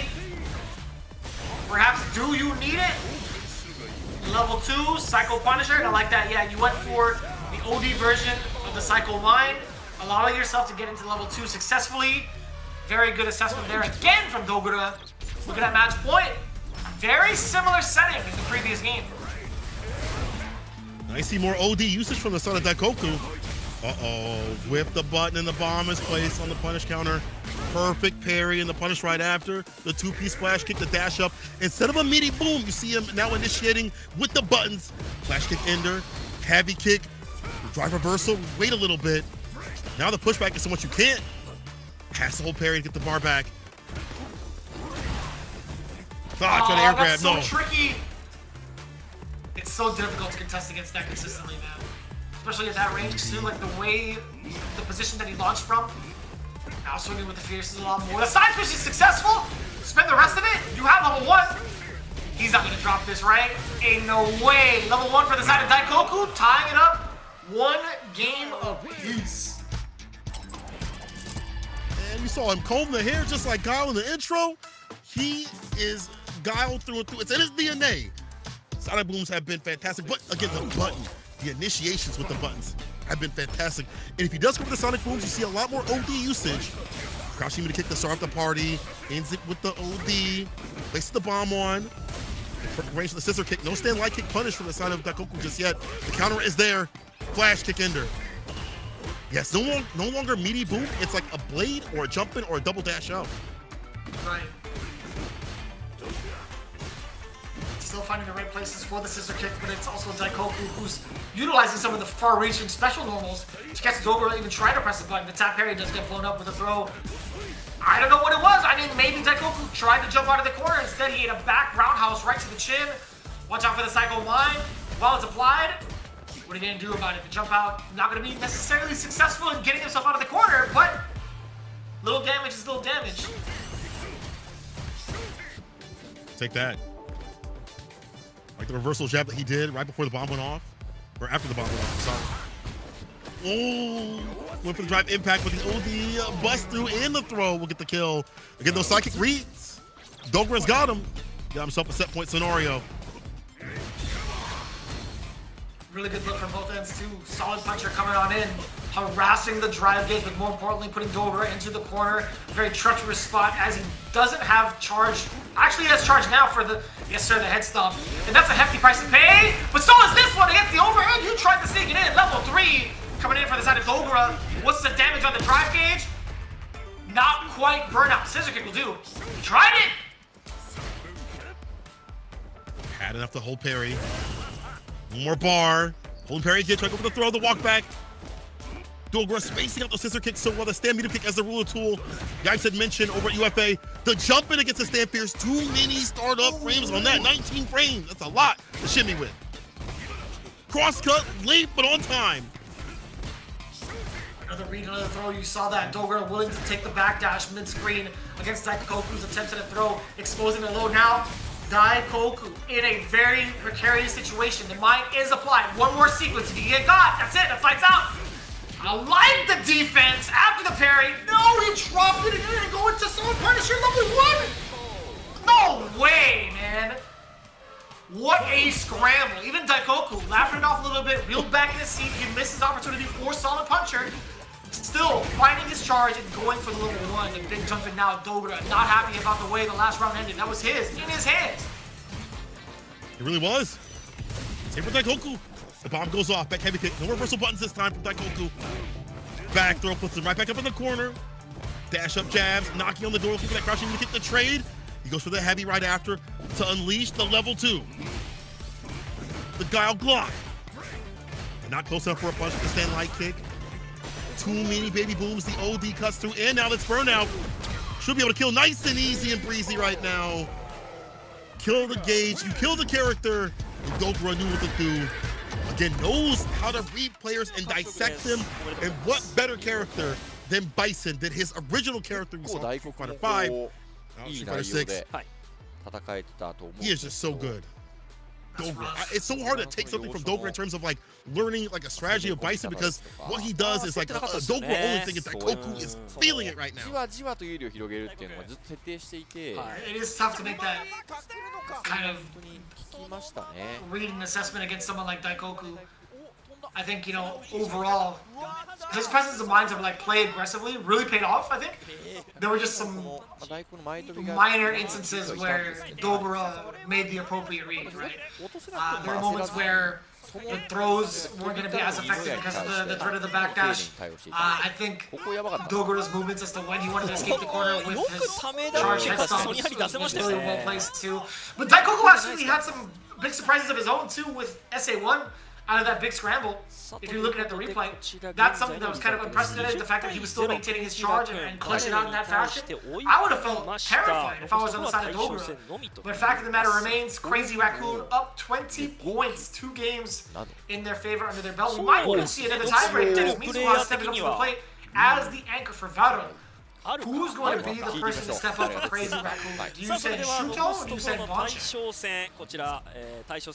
It's either you send up Shuto to match that same sort of aggressive style, or you send up Bonchen, who has defense and who has been working on like the stand light kick buffer with the likes of Akuma, which I've not really seen too much Akuma players utilize. It's Bonchen. Okay, I've been waiting to see him with this character work, and he's getting pumped up. He said, I like that. Leave it to me. But watching him play recently on CFN on his stream, whenever he's training, he's using a lot more stand light kick, reminiscent of how he used Luke, where he buffer stand light kick, drive rush right after it. He used it against neutral tools, against like stand light punch from other characters, especially like Cammy. So I'm wondering how that's going to be effective in this matchup. And Bonchen is a way more defensive sort of player compared to, I guess you'd say, someone like Shuto. Like, he definitely will walk you down, but his defensive decisions are a little bit more sound. I think he's better in terms of when to bust up with the DPs, when to perfect parry, when to go for riskier things. He won't demon flip as much, but his grounded game is so sound that it's hard to fight him on the ground, even if you do have a character like Cammy. No, we'll see if Mizuha is going to be like put up to the test in regards to like the grounded game. A lot of the times we kind of talk about Cammy in a way where we are so expected to see neutral get blown up with the factor of dive kicks, right? That's just like, that's a known fact of the matchup. There's going to be moments where the dive kick is going to steal the show. Is that going to be a huge factor against someone like Bonchen, though, who has such an astute ground game and years of experience under his belt to spot stuff like that out? Yeah, I want to see what also Mizuha does. We know him for that wild style even more so than other Kenny players. Spiral arrows raw in the neutral where it's hard to punish, or if not punishable at all. Sweeps just in the neutral where people might think it's random, but he's got the right reads in terms of like catching people walking back and trying to press buttons at certain timings. He wants a hard knockdown. He wants a reward. His jumping timings are a lot less stratified than Kazunoko. Kazunoko one to go for those when he feels comfortable and then continuously loops those. Mizuha, it's hard to read when he wants him for the dive kicks and things like that. You see if Bonchen can keep up. He has the fireballs. He's got the forward fierce and stand fierce of Akuma. Especially up in the corner, if she tries to go for TK dive kick, you might be able to call that out. Walk back, forward fierce or stand fierce, get a nice little punish. Mizuha, in his interview, says, I was really training for Akuma, so I want to make him regret facing me with that character. So you'll pick somebody else when I'm done with you. Does he have a choice? I don't even know. Does Chad even have a choice? Who's going to fight Luke? No. ヤジ飛んでましたよね今。負けたらキャラ変えの対象で出しといて、負けたらキャラ変えのゲームだからね。ストリートファイターリーグ。Kind of high pitched, kind of high toned Bonchen we have for ourselves today, huh? He's feeling himself in the interview. 2人には試合の準備に入っていただきます。まあただまあ行くしかないとはいえ、ここでキャミーに。Oh my God, what a statement to make. まあただやっぱりディフェンスというかその受けのうまさっていうのが特徴じゃないですか。はい。キャミー戦みたいな難しい組み合わせでこそそういうところが出るんじゃないかな。You put a lot of weight on your shoulder. I haven't won a single game, but my team let me go for the anchor. So if I lose this, I probably won't be able to play as an anchor this season anymore. Come on, Bonchen. What are you doing, bro? Can't be talking like that. You got twins to look after, man. What are you doing? Right, you got kids. You got a family. They're looking up to you, bro. Come on, man. I haven't won a single game, but my team let me go for the anchor. What a wild statement. The way he delivered it, too. It's like, guys, are you kidding me? What are you guys doing? That's funny. A lot of faith from the teammates. And to be honest with you, man, they're in a great position to send out whoever they want. But I think Bonchen still might be the right play. Let's find out if that comes true. Final matchup for the teams, at least for the player side. Already off to a great start. We talked about that eventually. How a Cammy player is going to try to move their way in. Bonchen had an answer. Not this time, a little bit more on the sharper end. Punish counter from the side of Mizuha. Now the corner threat is alive against Akuma. Throws upon throws. And for another one, the dive kick. Try to get out, but it's a back throw right back up in the corner you go. And another shimmy this time to seal the deal. Mizuha's aggression cannot be stopped. The dive kick I liked early on to catch the crouching medium punch. He was already ready for that reversal button from Bonchan. There's a staying light kick buffer, just like Luke. Bonchan, I've been waiting to see him just kind of acclimate to this character. You got the tools and you wanted to have in other characters like the fireballs, the walk speed, they're all there. It's just the damage potential. You have to be able to dump it out. Stand fierce, drive rush to the 4 fierce right after. Heavy kick Tatsu, max amount of corner carry. Fireball to lock him down. Checking with the light kicks as well. Mizuha doing a great job trying to find some of these openings with the dive kicks. But it's immediately afterwards. Bonchan contested, forward throw. Walks up, does it again. You could go for a third if you wanted to, and it does get the bait out against Mizuha's OD uppercut. Oh, cannon spike for you today. What an aggressive type of play from Mizuha. We've known him to do that, though. I feel like we've seen either wake up sweep or like wake up ODDP throughout the years. Bonchan knew. Did not get the best off that counter hit. Ends it with the -4 fireball pushback. Is too much to deal with. The whip punish. Mizuha is in the range to do so. Sweep for the hard knockdown. What are we going for? A delay. Walk up though. At least not punish. Mizuha's back up in the corner. This one does work out with the ODDP. One of the best ODDPs we could ask for. The damage is pretty on point. But we'll talk about that damage instead from Sip of Calamity coming in now from Bonchan. Spent that level 3. Not quite dead yet. But the damage on the drive gauge pretty significant. A lot of checks with the light kick too. Again, he's been throwing that one like 4 times in front of Mizuha. Not a single button to try to contest against it. We do get the upper into the level 3 for the side of Mizuha now. It's only going to equalize the damage though. It's about reversal buttons on wake up, the sweep, one more interaction. Crushing light kick, backing away from any sort of reversal play. The perfect parry gets the fireball. Those lights hiding other buttons, hiding the intent of the other buttons, maybe OD fireball. Sticks in the crouching kick to get the kill. And the light kick is not just to catch and drive rush right after. We see that also confirmed, we see the drive rush right after, but it's also to hide the intent for the walk up crouching medium kick, to put more mental stack for you to have to worry about. Mizuha is like, bro, when can I get in? When can I get in? Keep getting stopped. It has been a tough call, right? One of the biggest threats that we have talked about game after game, whether it's in the on the caliber of like Street Fighter League Japan, in a CPT atmosphere, we're seeing the main tool of Kami get shut down just based off of the movement. Akuma again has one of the best walk speeds in the game, by the way. Based off of the movement and also the idea around throwing out faster normals off of the lights to go into conversions or even to pressure. I'm really enjoying that strategy from Bonchan right now.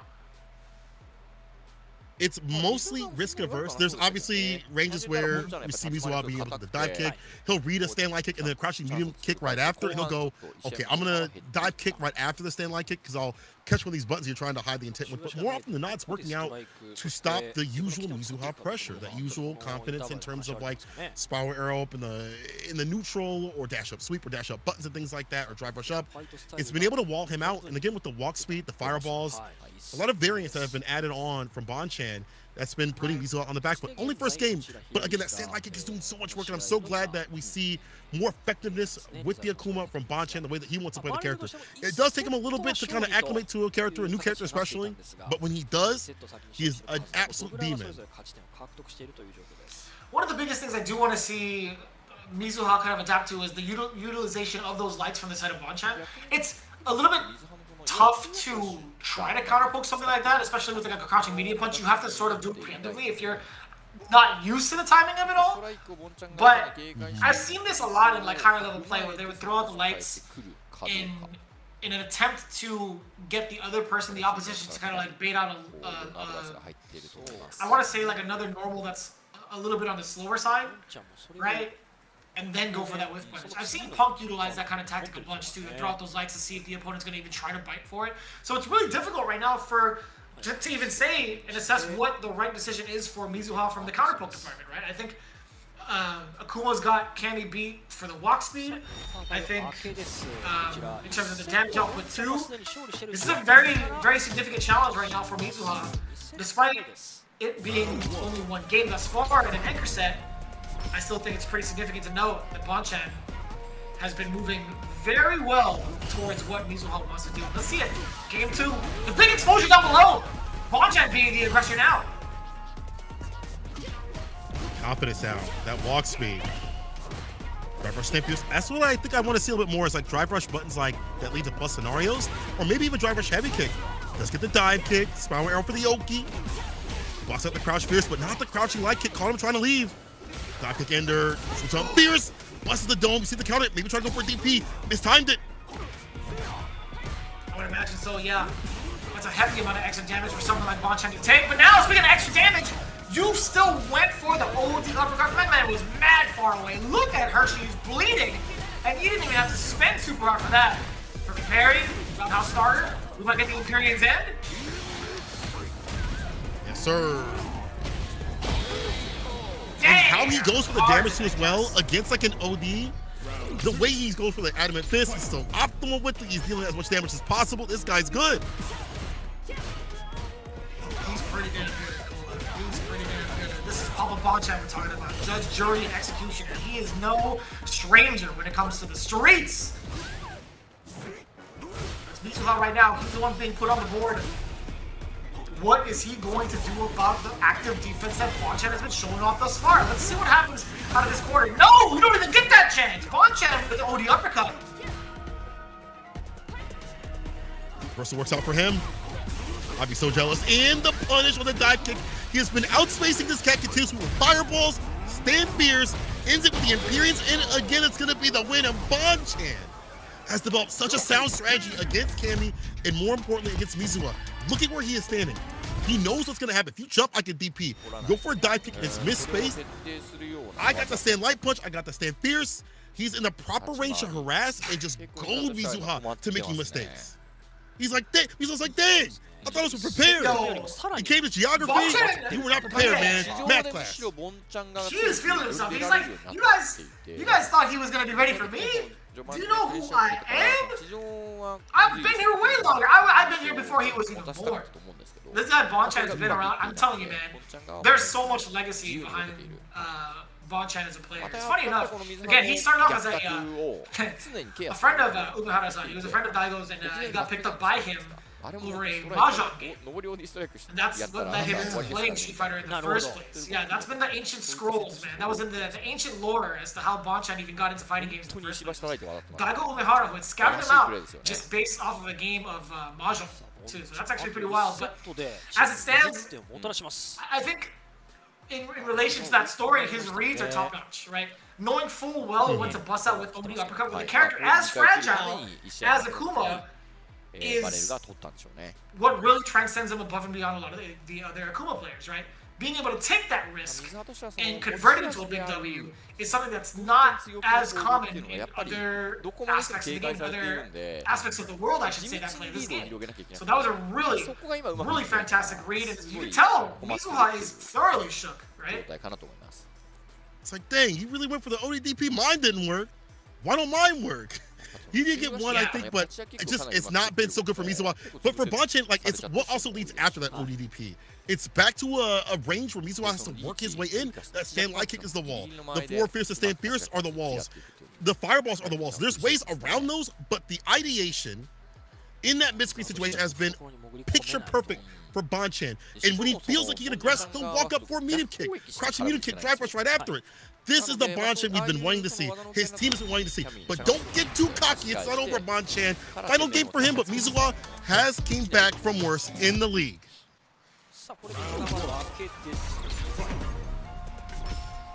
Let's see it. Potential final match for these two teams. Crazy Raccoon with a very significant lead. Already off to a very aggressive start. You saw the utilization of that drive rush into the adamant fist. Perfect parry, gets a side switch off of the back throw. Pretty common scenario if you ask me, but Bonchan, let's see if he can pull something different. The burnout already at 82 seconds, by the way. Forcing a very awkward situation and also drive impact. against Mizuha, not ready for it. Not willing to spend that level 1. Either way you spell it, it's a lot of damage. Bonchan, don't go for the throw. Yeah, he backs away. What are you? What? You are actually crazy. You are actually insane off that read. That is a man that has diaper duties real soon. Beautiful read. Be able to get the punish. Now, Drive Rush follow up right after with the throw. Bonchan on set point. Get the punish counter drab, but didn't get too much off of it. That's fine, though. The fact he's able to outspace and also perfect parry the jump-ins on Cammy. So you'll understand that every jump-in for this character is a mix. It's high with the dive kick. It's like an empty jump low or throw right after. It's a delay button. The fact that he's been so picture perfect against these jump-ins and now gets to counter it wasn't deep enough. Mizuha misjudging and trying to leave that heavy kick, getting caught. And I love that too. That's something that he hasn't really shown off. A lot of the players go for that type of strategy with the back roundhouse forward throw. You could do it again and end it all. Oh! Another bait. No! And another punish. That makes sense. Bonchan. 40 points in totality. He says, I'm going to play an anchor again. Let's go. He is actually insane. So that was a good sequence too. To be fair, from the side of Mizuha, doing an OD cannon spike after blocking an OD fireball, it does make sense. I think that's totally fine. But again, how many DPs were blocked out? I think in totality, I think only one had landed. This guy, Bonchan, is ecstatic, bro. He's like, I'm actually the GOAT. I'm actually the greatest right now. Wow. You'd have to see me in the parking lot after that sort of laugh. That man was ecstatic. He had the head tilt back and everything. He was so happy about that victory. And he should be. This is the way that he should be playing Akuma. He finally has a character that has all the toolkits mashed into one character form. Walk speed, fireballs, that 4-meter kick, the privilege. 4-meter kick. You have such a good sweep too as well. You have everything with this character. He finally puts it together for the victory. Congratulations, a 40 bomb. Crazy Raccoon over VARREL. That's gonna feel good, but bad for VARREL. Very, very bad. It's exactly what you were asking for, right? It's what you preface the show with, or actually preface the matchup with. Either one of these teams, they really need to start climbing their way up. What is that? Is that a Bonchan impersonation? Bonchan impersonation? The hat? It has to be.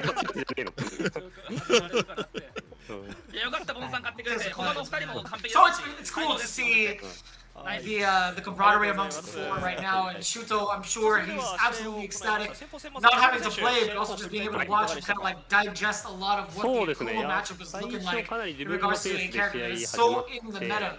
So I think, I'd imagine Shuto has a lot to say. So he does actually, in the interview, he does say the anchor game was just extreme. We knew Bonchan was strong. It was unfortunate in the past episode in regards to his performance, but we're really happy that he won.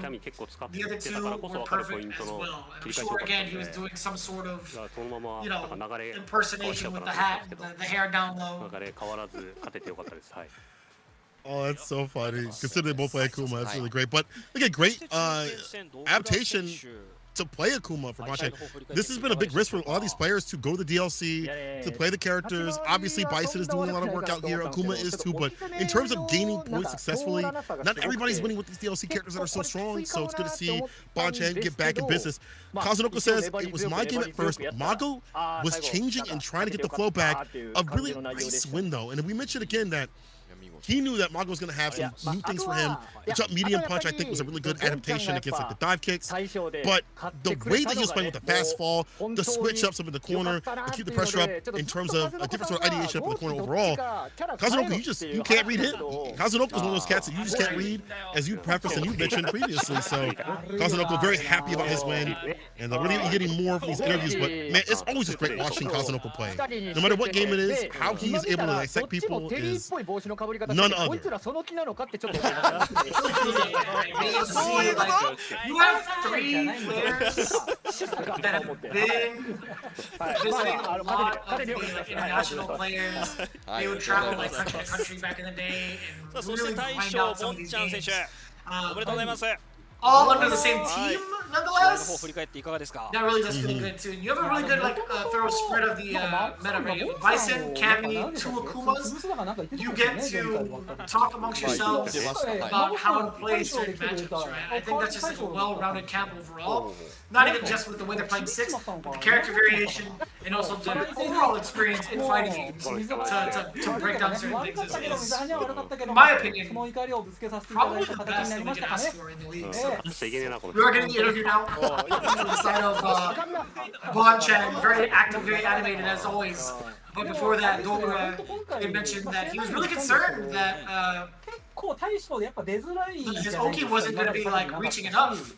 Right, so I think that's one of the biggest issues too, is being able to consistently pressure after Psycho Mind is applied. So he's absolutely ecstatic that he was still being able to perform with his game plan. Ecstatic that he won the game. He said, we were thinking of changing the 2 Akumas to Terry. Thank God we were able to win here and stick to Akuma. That's straight to see, considering how good Shuto is on Akuma, and now Bon-chan is as well. But Shuto's been doing fine with Akuma, I feel like. Maybe not the best in the league with the character, but we've seen him, you know, do well at Warriors. We've seen him do well at tournaments. It'd be weird to see him switch off that, but hey, they're able to win. Akuma's still on the menu. And Bon-chan says, I was waiting at anchor, even if Mago was anchor. He ran away today. Bon-chan with the smack talk, he said, Mago ran from me. That's crazy. Bon-chan running different. I like that energy, how he's playing the game and outside too as well. Shuto advised you how to play in the anchor today. He thanks his team. So again, having 2 Akuma players definitely helps out in terms of what to do, the strategy in certain matchups and stuff like that, a different look as well. Even if they play very different, there's still things in a general aspect that you can take from both players.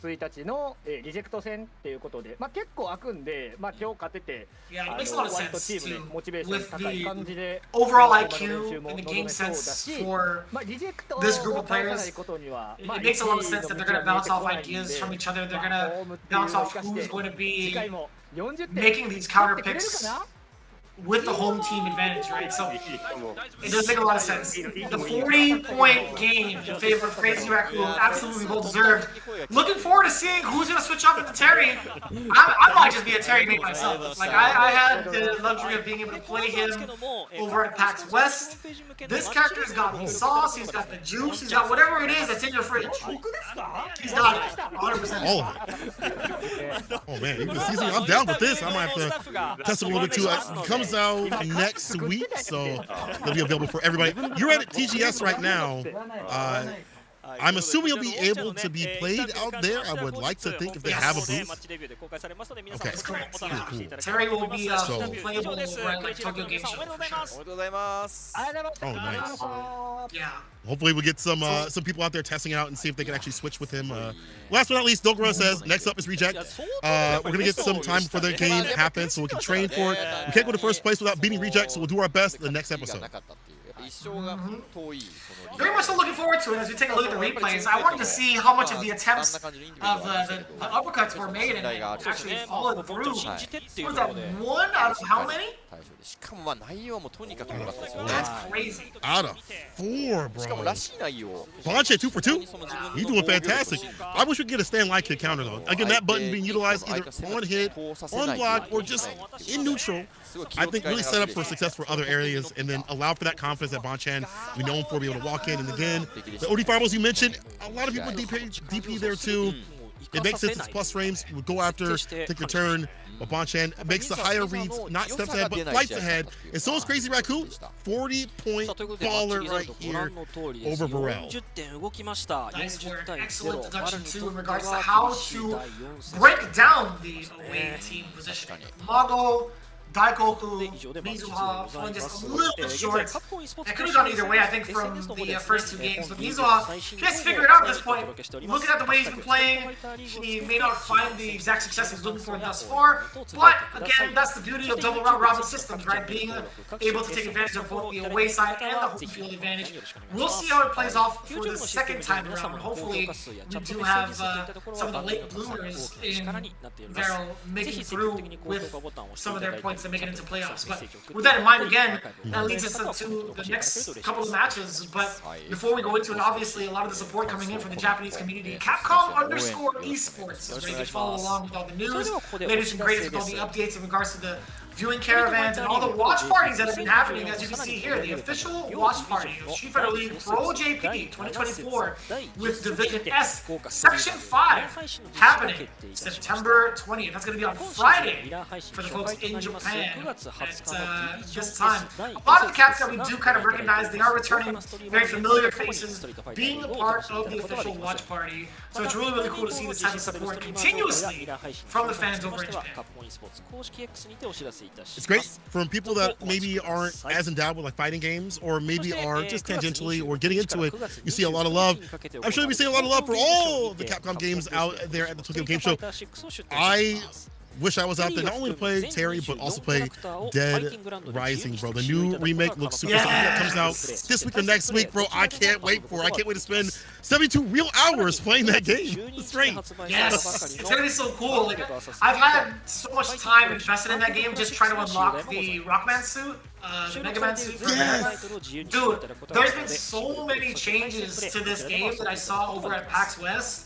So I'm really looking forward to seeing everybody, like all the fans, to dive back into that game and figure stuff out, because I've already got like some of the news while I was over at PAX West.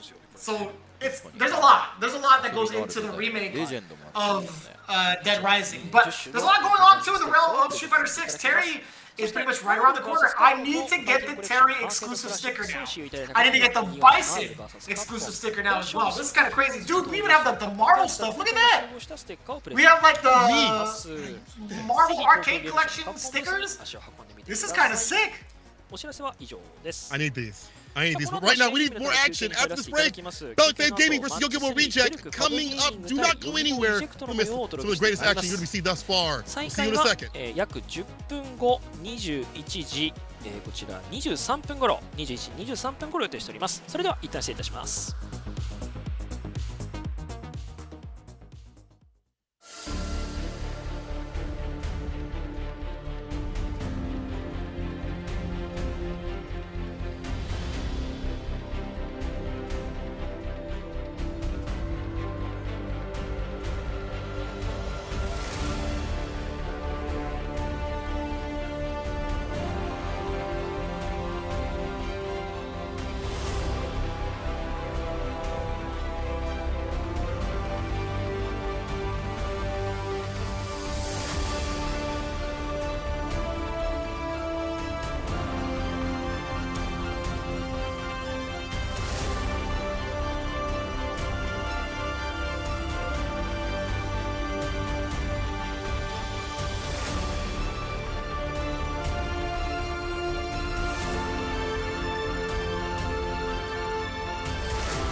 上がってるじゃないか。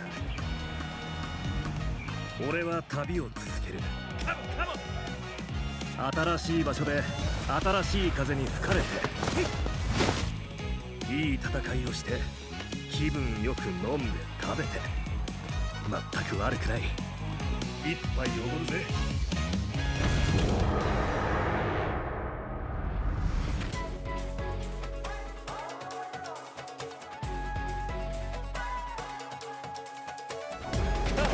Get ready!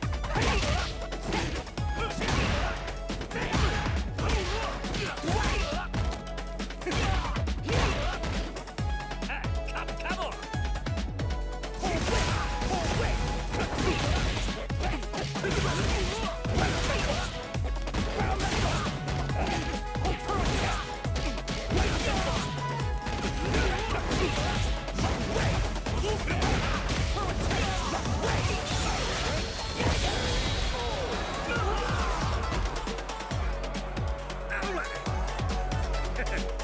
You're done for one more.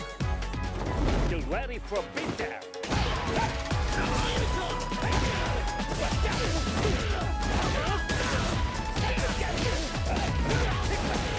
You okay?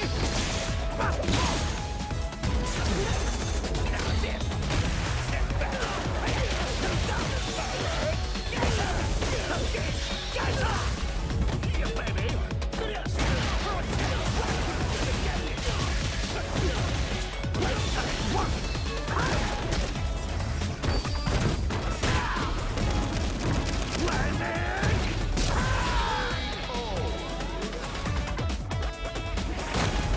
Okay. じゃあまたな。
Back with more league action, Senko Vicious hitting you with the final match of the day, Belc Gaming versus Yogibo Reject.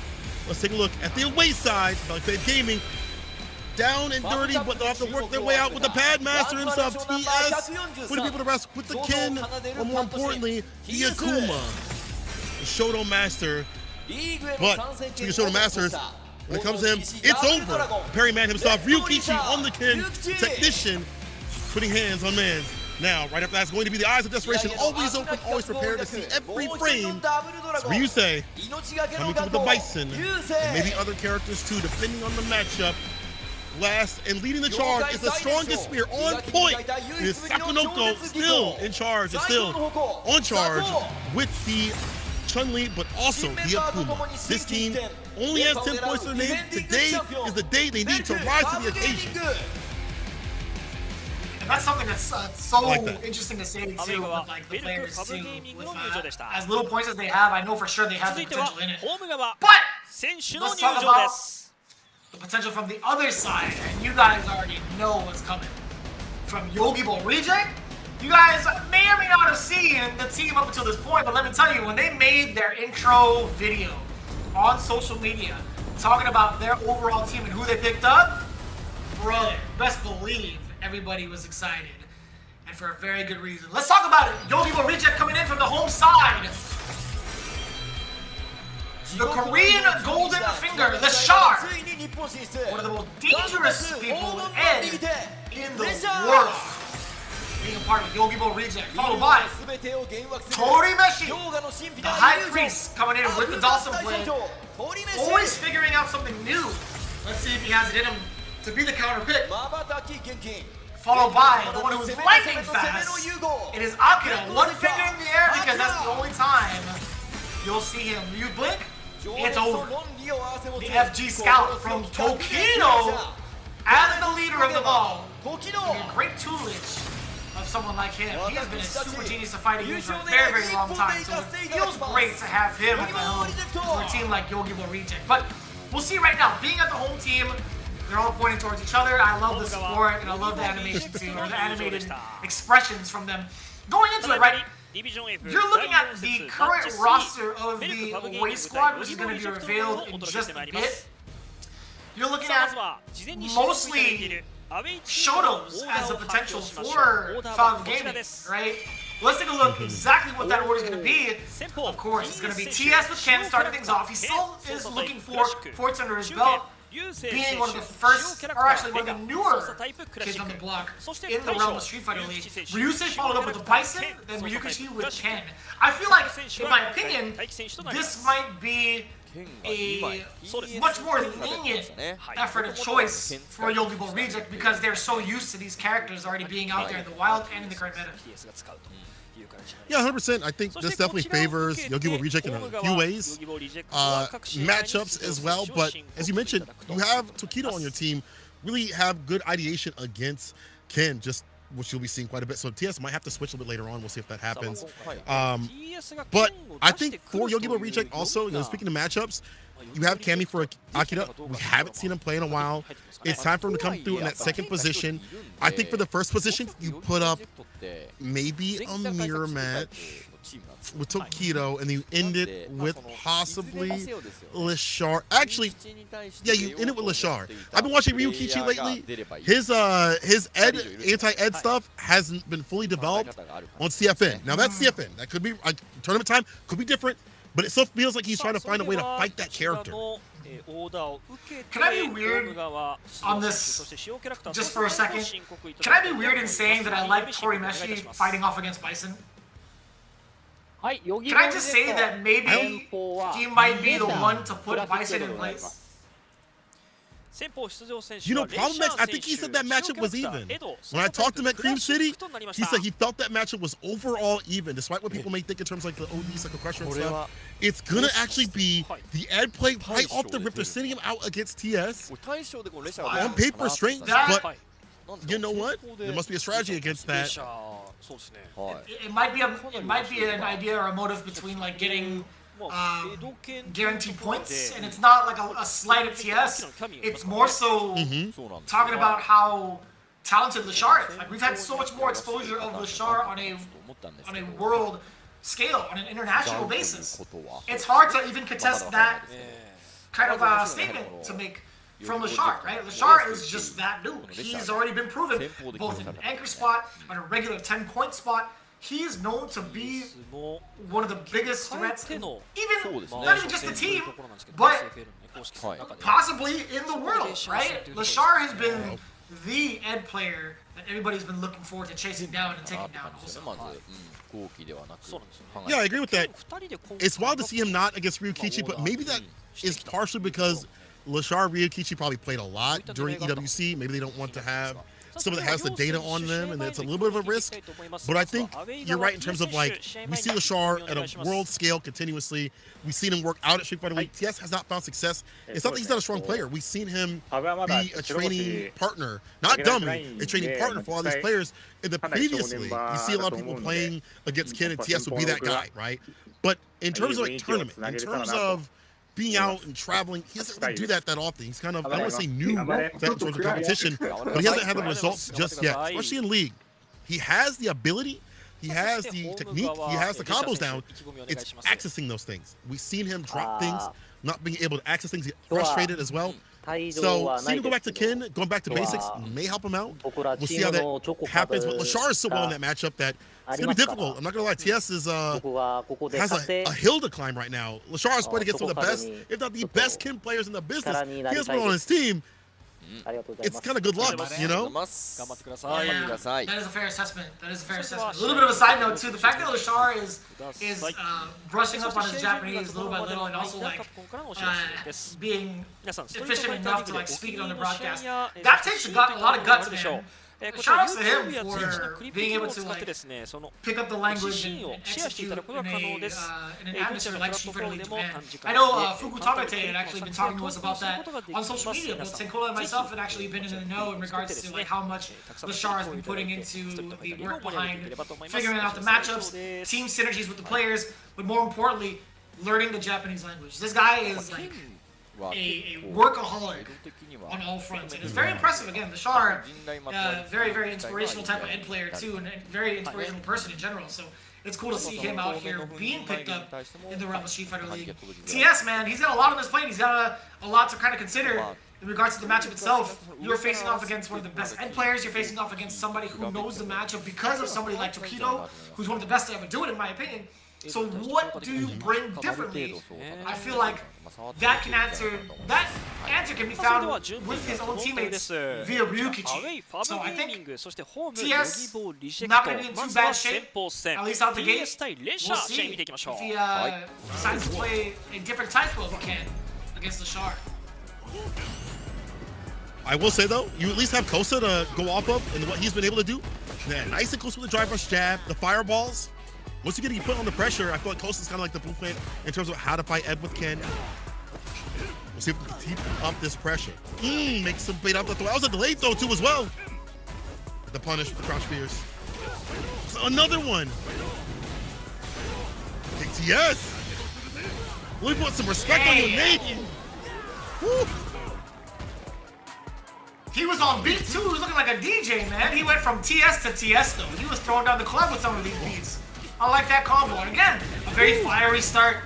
Side corner carry, excuse me. Man, he's beaten out 3 grabs in a row against Lashar. Once he's in, what is happening? Look, it's decent amount of pressure. Yo, Lashar, your button's good, bro. Taking all the throws. He takes the second one, the third one, I should say. Stand fierce, Jinrai. Lays it a little bit, walks back. If he gets the bar back, it's an OD fireball or drive rush jab to interrupt preemptively against a button. Almost caught the recovery. Forward fears, not catching anything. Again, the fireball play is the way when you're fighting against Ed. What is going on, Vicious? The buttons are wrong. The buttons gotta be wrong, bro. You literally asked the question. Are your buttons okay, bro? Lashar did a button check mid-screen, and it just so happened to be SA1.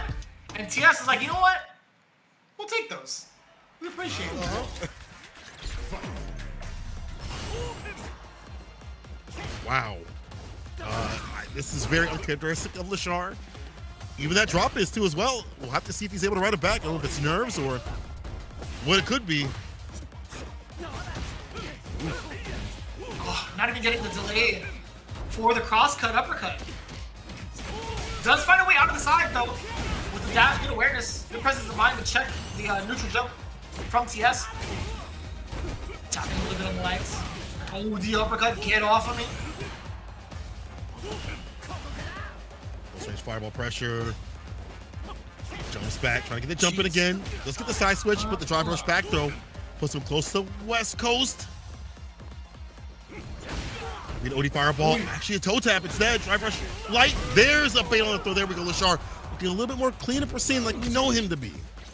A little bit shaky in the beginning, that's for sure, but being able to clean it up in that fashion makes me feel like Lashar is finally getting in the groove of what he is looking for in this matchup. Letting the fireballs ring out to kind of create some of that space, or at least occupy the space against TS. Now TS is the one firing on all fronts. Yes, sir. That step kick, -4. Actually, it should be -5, but I'll double check that. Either way, it is punishable. At minimum, we can do something against it. Nice and meaty with the heavy. Should be able to dump out the level 3 for the victory. DJ is DJ Lashar at this point. Making him up in the corner, doing strings. And sending him to a game point scenario. Now, I will say though, TS has some good ideas because the toe tap is not working out like it used to. It's now getting punished. It's now getting caught because Lashar is not in the same space and place every single time. Lashar is getting a little more active, a little bit better about the throw pressure on his side of things, make the magic happen like we know him to be. Lashar, I don't know if he's just like, okay, now let me wake up a little bit, let me get a little coffee, a little caffeine. TS a little bit perturbed. He was a little bit aggressive, right? He was a little bit overzealous with the step kick too. We talked about that being -4, being punishable at the wrong spacing. I think it was more so upon Lashar to kind of figure out what he needed to do. And I think Lashar has done this on numerous occasions where it seemed as if he was getting beat down pretty significantly, only to get like the download complete. I think that happened between him and the previous day, actually, the previous matchup in match 3 for Division F. He fought off against Goichi. I actually talked about this during the warm-up. He actually got beat bad against Goichi in the very first game. Then he ran it back 3 games straight. So this might be on point with what we're expecting from Lashar. But TS, still having a game under his belt in a very significant fashion, I think is going to be a lot that most people could ask for. I think this is the time for him to capitalize. I think you're TS. You also keep running the fireball game nice and close as like your poke. It's hard for Ed to press buttons. That's going to interrupt him preemptively, continuously. And drive rush jab is also really good. Once you get that mid to close range, drive rush jab to catch a recovery or catch a button before it comes out. You save your gauges for those moments. OD fireball, drive rush jab. You're not looking for damage. You're looking for the positional advantage, the corner carry.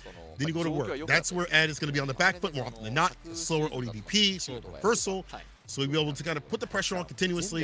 That hasn't happened in the last game. We'll see if it happens now. The toe tap might have to go off for a little bit so he can space it out a little bit better. But again, Lashar also getting aggressive is also putting TS off his pace too as well. He's like, dang, now you're starting to activate Trump like volume. I think if Lashar can keep up that same sort of pace that we saw previously, TS, it might be looking long for him. However, TS has the right idea in the matchup on paper. It's just now how do you fight Lashar as the player. I think it makes a lot of sense too, going into it, the final game between these guys. TS and Lashar being the aggressor, getting the forward throw, and now gets to really corner TS and control this exact spacing up until this point. I like that too. We switch it from TS, side switch. Oh, Lashar might have picked up on a little bit of a habit that TS has been throwing down. That run cancel, not free. So put the right buttons, back to neutral, looking for the crumple off the flicker and the fireball. Heavy, medium, staggering every so often. Interruption gets the drive rush, gets the knockdown off the target combo. Lashar, a lot of pressure he's putting on the perfect parry. Punish right after the toe tap. You can't do it that close. The proper spacing. Oh. Punish counter, and that was actually a really tough one too against the throw. Yes, again, he's gotten some real interesting punishes too, like in moments where a lot of players would actually try to throw tech back. TS has been on point with some of the punishes, but as it stands right now, Lashar not giving a damn about what he thinks about the throw baits. flickers too. What do you do about that flicker and that spacing? IKOD fireball ideation, 10-meter kick. Mid-range clips and hits. So Lashar again clean. When it comes to hit confirm, he is like top notch, like top 2 for the Ed players, maybe top 10 in the world when it comes to Street Fighter 6. Rush in again. TS spinning a lot of drive gauge. He tried to burn him out there, wasn't enough. That's a punish and a half. Punish counter level 3. Brother, Lashar is making TS drop and go for things that are 2-, that are spinning too much gauge, and it's a one-touch scenario. He gets marked at the bottom. Reversal, try to run DP. It's an interruption, and success from Lashar. Back to Lashar and back in business. Great play. I couldn't tell you what that plan was from the side of TS. It could have been like run overhead. It could have been run stop into like maybe a fast button to see if Lashar was paying attention. I couldn't tell you what that final desperation move was coming, or what that was from the side of TS. But let's play devil's advocate here. Let's say the critical art does hit against Lashar. He's coming from a position where he has so much estate behind him. He has so much life to work with. Do you think that would have been even enough to intimidate someone like Lashar to take the round back? I don't know. I really kind of doubt it. Lashar would have been like, cool, you left your bar to the wayside, and now you're about to get a battery. You ain't got nothing to your name. You're still in burnout. I got bar to work with, and he would have cooked regardless. So I think at that point, it was a done deal. It's just looking for any sort of hit. And you talked about the frustration that TS has gotten. Like, he wouldn't even have been in burnout. Like, he would have still had a little bit of sliver of gauge left after the CA would have hit. Lashar, after a very weird, shaky, unusual start, was able to route it back, and I like to see that. First 10 points, a Yogibo reject. Now who do you send up against the Bison? I think the Sim. I'm in agreement with you in terms of like sending out the Sim. For an even matchup, but maybe the way that he plays might not let Ryukichi get what he wants off in terms of like the mix, a bomb mix. Might be too floaty, too up in the air, too hard to chase down. Like as soon as he goes to the float, might chase it down with like L attack. Never mind. I hear Tokido. Just pull out the window. No Bison, Tokido. So no mirror match. He's going up now. All right. That's very Tokido-esque. I feel like he's the one that kind of put himself in positions, like awkward positions too, where he needs to kind of like to step up to the challenge, but also download the information needed to progress for like the bigger picture. I don't know how much is gonna like bite him in the end in regards to like their current stature of points and the current rankings of it all, but I will say, like, I think in terms of longevity, him stepping up to the plate now will do him a great deal of service towards the future. We'll see though. If he manages to net the points here against someone like Ryusei and his Bison, who's been looking absolutely clean and destructive, then better off to him. I think this is good, like as a character to player sort of matchup where Tokido loves to put you in the corner, whatever it takes, however much bar he'll spend. He's not looking for these cool combos in the middle of the screen. He's looking to put you in the corner and dissect you there. That's how it's been since Street Fighter 5. It's the way in Street Fighter 6. That's the way of Tokido. And he's been that way with this Ken continuously. And when you're fighting someone like Bison, that's going to cook up the character more often than not. He only has level 1, level 2, I guess, for reversals, or drive reversal, I guess. No DP. Reversal buttons are good, but someone like Tokido's not going to let that fly too often. So Ryusei's going to really have to be on his guard to not get put up in the corner. So I think this is one of those things where it's like, as a player, I could take down this character because my style is good against the character overall. Is it good against Ryusei though overall? We'll have to see, but looks so far that he is 2 for 2 in terms of games. Tokido is. Ryusei is so far 1-1 in terms of wins and losses. So we'll get the interview real soon, but they're both neck and neck, but Tokido has played a little bit more out in the league. We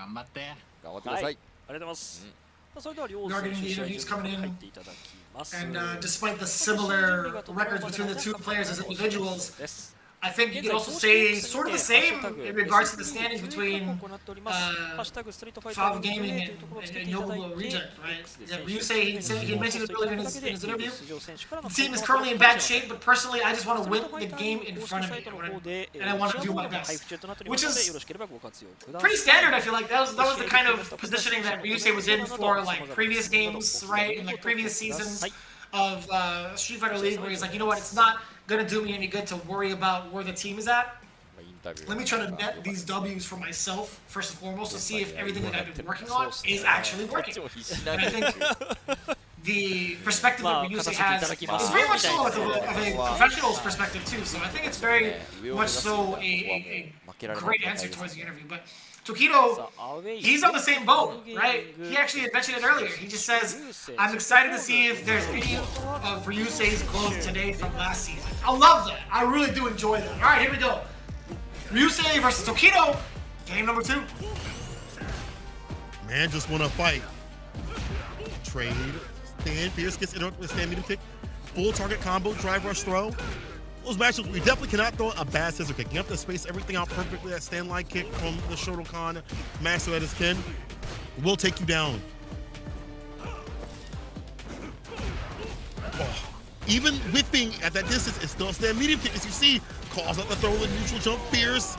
Blessings from above. Tokido gets the first round. This song is diabolical, by the way. This is true bad guy. It's actually so good. Shout out to the sound design team. Checking with the drive push as well. Back throw into the corner. Now it's going to be Tokido's time to apply that pressure. Not going to be overzealous with it. And I love the attempts for the parry, too, from Ryusei to not drain too much of the drive gauge. Up until that point, now, Tokido has kind of sensed that. Once he sees the parry is going, he understands when to change it up and get some of the throws in. But funny enough, the exchange thus far between the two, although the line has gone down significantly from Ryusei, I feel like in the drive gauge department, it's very similar. Tokido, you mentioned it earlier, doesn't give a damn about his drive gauge. He will enforce the point of offense till you drown it. I love that, dude. Tokido up 1 game in a significant manner. Ryusei has to figure out what to do on defense. Easier said than done, but you gotta stay mid-screen, whatever it takes. And if you do get put up in the corner, which it will happen, you gotta figure it out. What do I do? And that's been a big thing for a lot of Bison players is drive rush, scissor kick. You see Tokido outside the distance, already getting a whip punish, already getting an ODDP off. Defense is good for Tokido as well. Man, Ryusei not looking so good right now. Drive rush for the throw.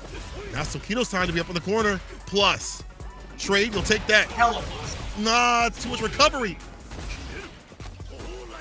That's the classic too, the neutral jump to test against any Bison player because of how far forward he moves up. And now the punish counter again on the tap parry from the side of Ryusei. He has been so adamant about utilizing this tool. This is not going to be going in the way that he thinks, especially with the way that Tokido's playing right now. What do you do against the way that he's been playing? Okay, I like that. We got the big punish counter into OD scissor kick, punishing the own tap parry from the side of Tokido. Back heavy kick, caught something with the counter hit, lands the bomb right after. The chase down, punish counter, almost got the side switch. We'll get it off the back throw.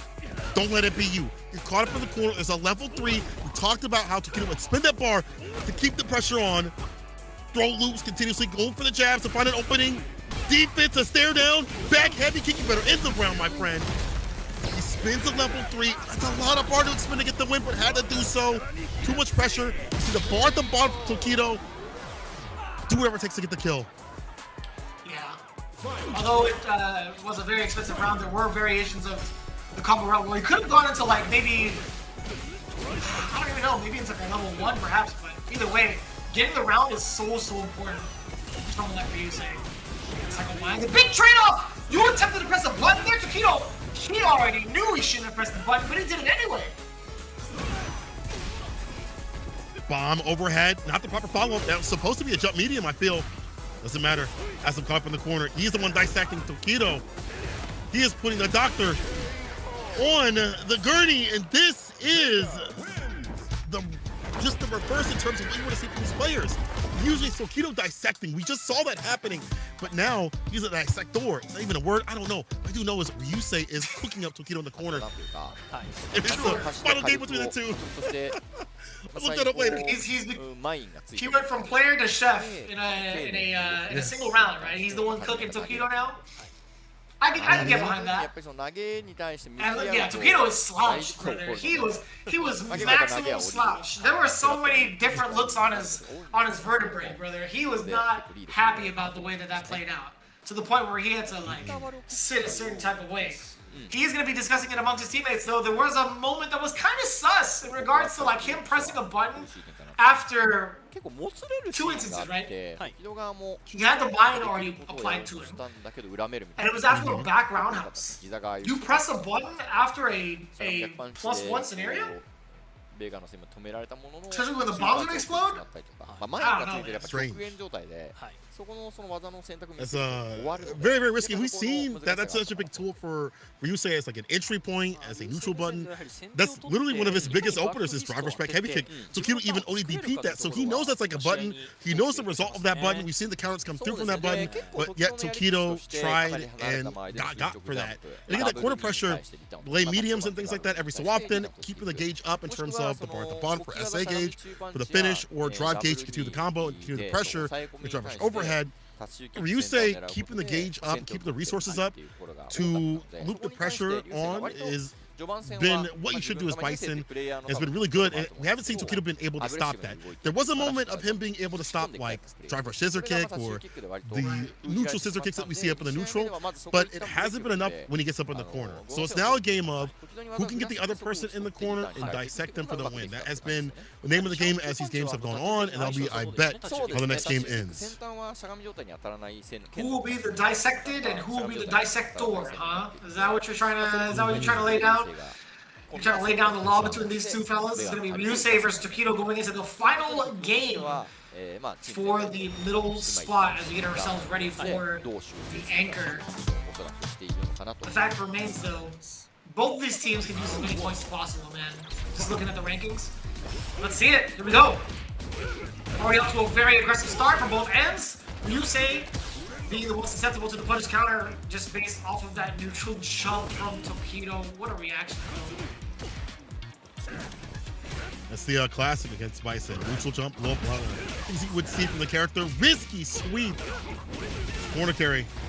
Run DP. Nice and close right after. The back dash is there. He was aware of the throw. Back throw, no, it's a button, but Tokido blocks it out. And the back jump. So take that space. And that trade.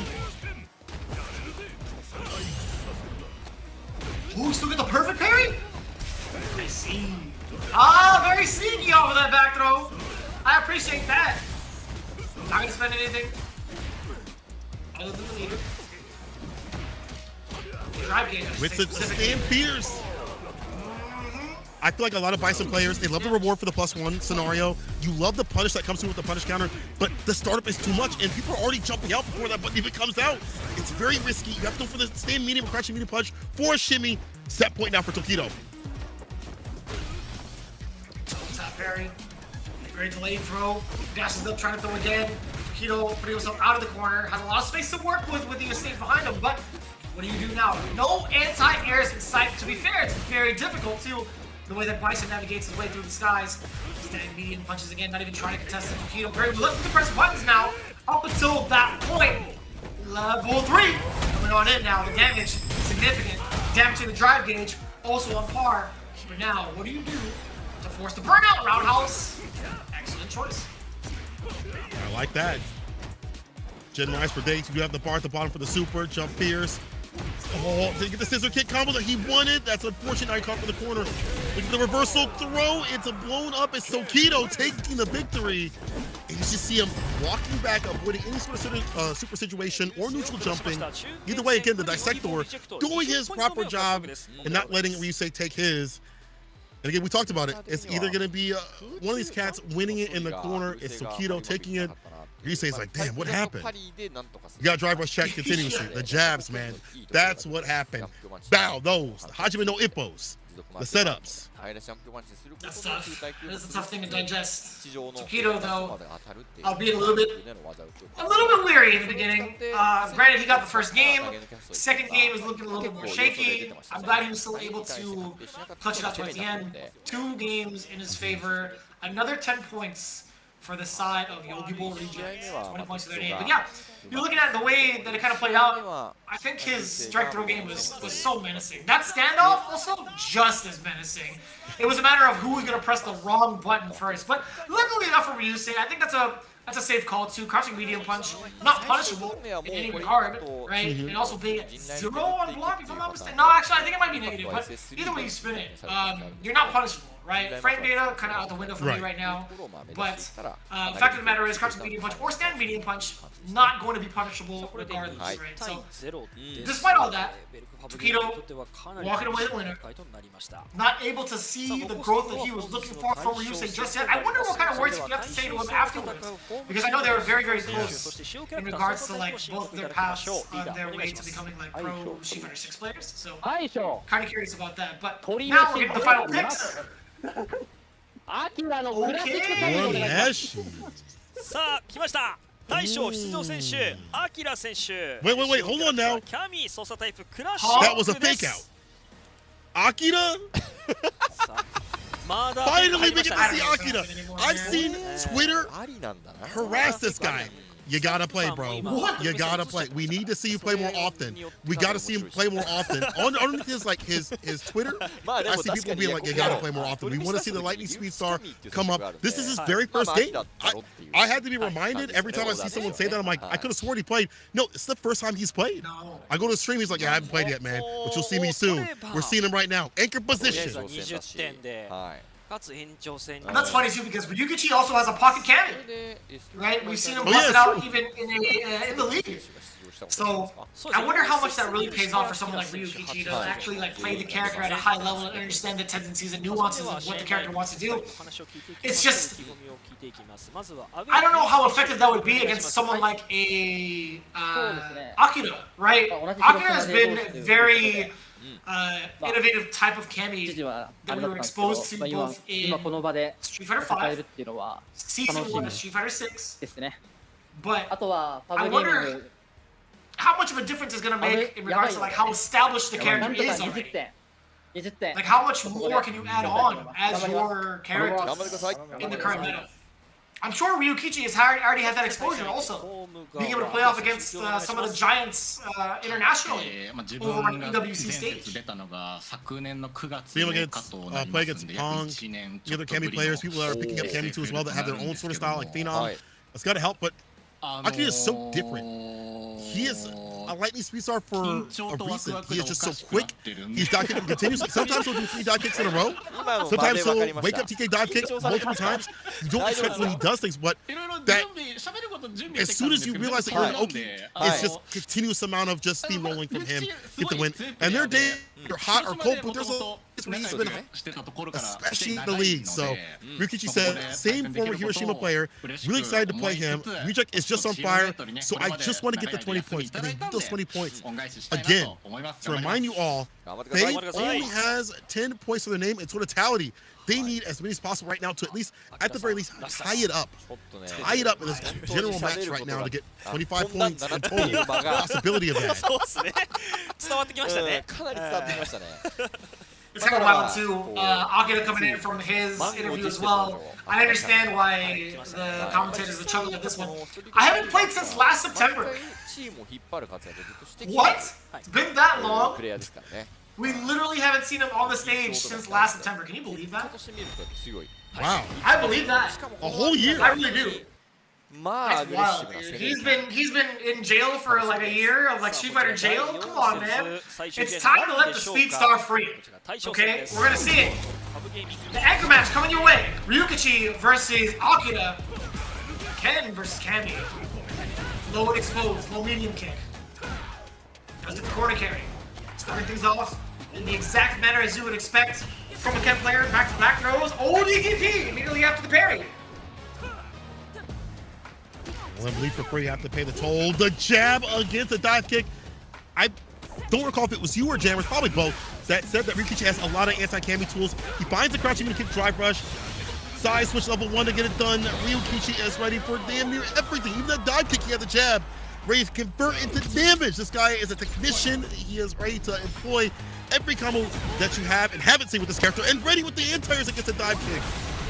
Preparation. It's hard to fight against somebody this well informed and this well prepared. Up until that point, that was unlucky. So he's been so adamant about getting some of these cross-cut angles consistently.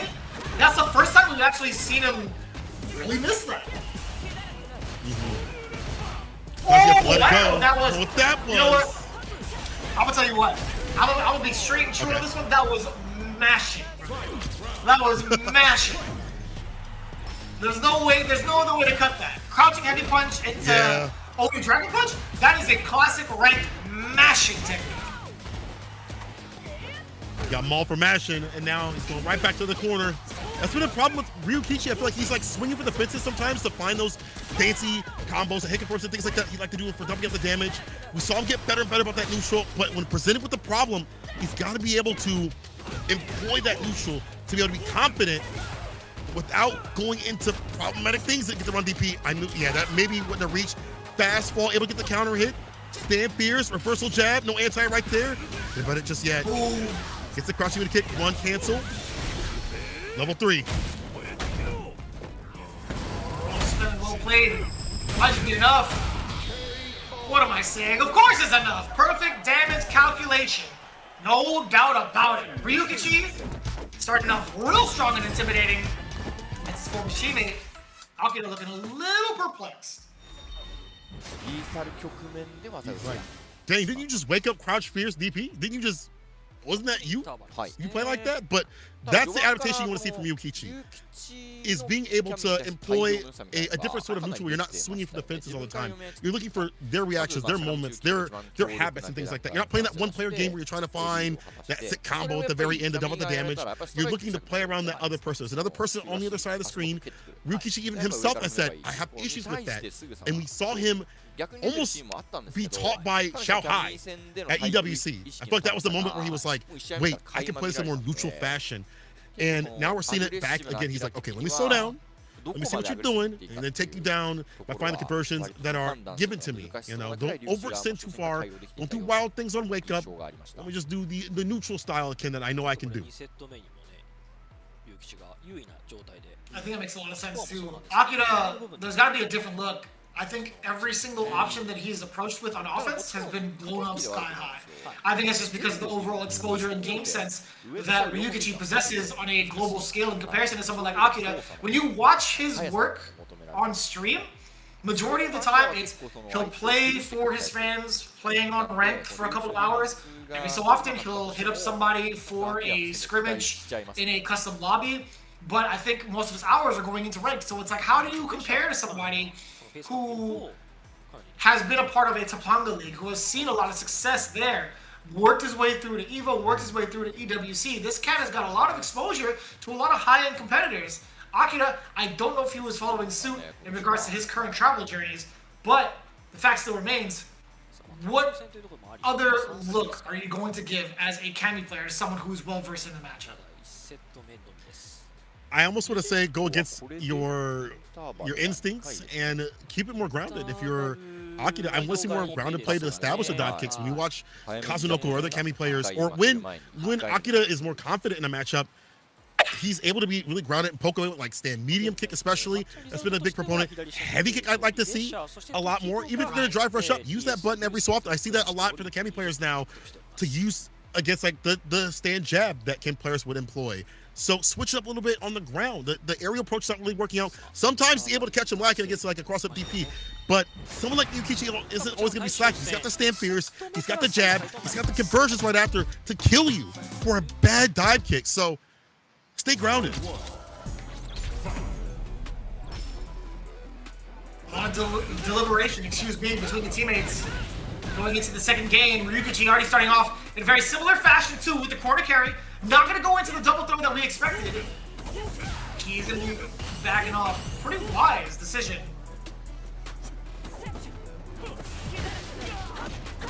What a whiff the drive gauge to do so. Back throw up in the corner. Ken Taylor made a take to the corner with every interaction. Enhanced Tatsu. Yeah, show me the sick stuff now. You baited out the DP. You earned the right to do so. One more interaction with drive gauge behind it. Should be able to kill. Yes, sir. Crouch fierce, one cancel. Cross cut, level 1. Have to expend to level 2 to get it done. He is optimized.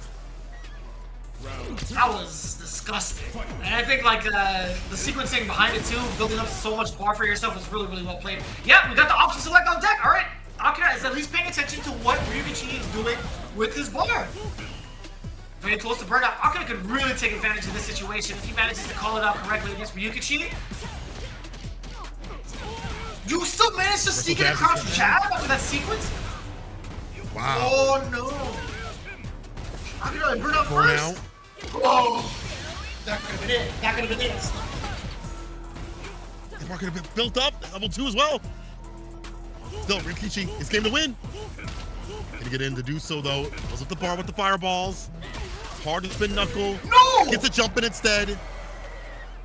You saw the buffer! You saw the buffer uppercut. Ryukichi just got clipped. Oh, maybe too late on the draw right there. We're starting to see the engine rev now for the Speed Star. He's slowly starting to figure it out too. Ryukichi pretty much on the ropes. Figuratively and literally. In the corner. Yes, sir! That's gonna be hell of damage. A huge sigh of relief. Snap! Perfect KO on top of that. This is the Akira we are known to see. This is the Akira that we are now looking forward to seeing even more. Being unleashed from his cage. One of the biggest things that I did like to see is his utilization of the drive rush to punish Ryukichi from his blitz blows. But to be fair, there were 2 instances where Ryukichi actually had missed a big anti-air. So maybe if he cleans that up, maybe we'll see a different story. Boom. What a snipe out too. He's so good at that. Catching the jump back. Catches the crouching kick as well. That's the anti-shimmy tool. That's the anti-shimmy tool. A dive kick. Power arrow. Frame kill delays on the medium. A lot of tap parries from the side of Ryukichi. We might be seeing some dash up throws real soon. Devola's up. Knocking on the door. Stand fierce trade. Saws him up in the corner. Almost a burnout. Is no way, bro! You gotta be kidding me. We are gaming. He said, I'm gonna take my turn back. That's mine. At the bar at the bottom, I'm staying fine. Akira, the Speed Star. Oh my god. This guy's a nut. It's as if he looked at Shannon Sharp dead in the eyes and said, it was my turn. You said it was my turn. That's insane, bro. Ooh! That's a button that is definitely underrated and underutilized. Forward heavy kick in that motion? Wild. Yeah. Against that fierce as well. At that distance. I forget that, sometimes that Akira, despite him being so wild, he is very much a developer of the character. He understands things, intricacies in the matchups. We've seen it on Twitter. We've seen it in his streams. We're seeing it right now, too, as well. Can he finish the job? It's a DP right there. After the jab, stand fierce, Jin ride. OD! Can't do that. ODDP, but he burns himself out. Is it worth it? No, it's not going to hit the firm. No. That's too much. That's too much. You got a little bit too much dip on your chip there. Come on, man. Fierce in the raw super? Trying to stunt in the wrong way, bro. Can't catch the burn, I guess. Oh, that was tricky! He had the micro step forward for that. The side switch. Ryukichi without bar. Again, I want to see more throw some Akira. Reversal jab on the dash up. Wants the bar back. Wants the lead. Scaling, but significant here in terms of having a lead in so many facets. Back in the green. Break up stand leg kick against what could have been a walk-up heavy kick.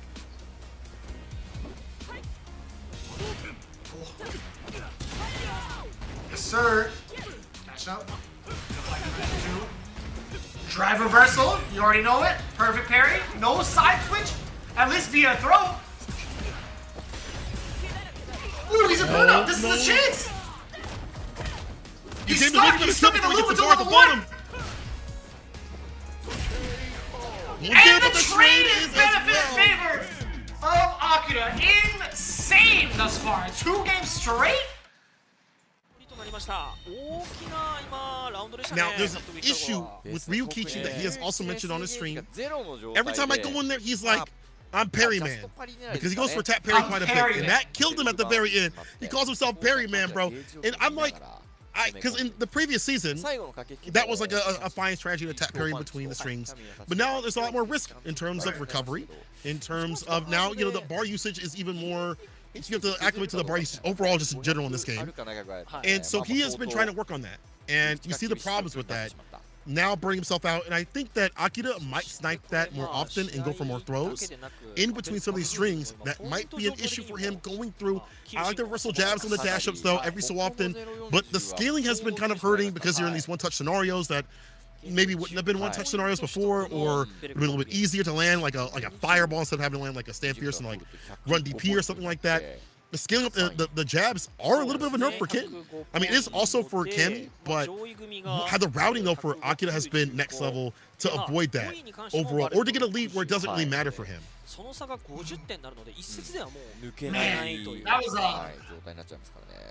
It's tough right now to decipher who's actually going to be taking it, because I think Ryukichi is somewhat of an emotional player. I'm going to make a read on here. There are moments where, like, if he's on a like downward slope and he's forced to kind of just like ride along with it, his mental won't be like enough to make that kind of recovery. We've seen how like nervous he can get on a ground stage like EWC to the point where his hands are shaking. So him taking the time out right now to kind of like reassess with his teammates is gonna be like a significant deal. His teammates gonna pull him out of this like out of the mud right now. And when Akira feels this confident, you have to get your teammate out of the mud, because if not, he's gonna bury you. He's gonna bury you all the way. 100%. But Ryukichi's from the trenches, a CFN.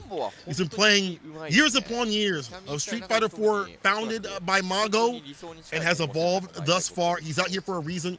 He just has to recognize that he's been out here for a reason. Well, I mean, now you have the comparison between like that being from the trenches too, sure.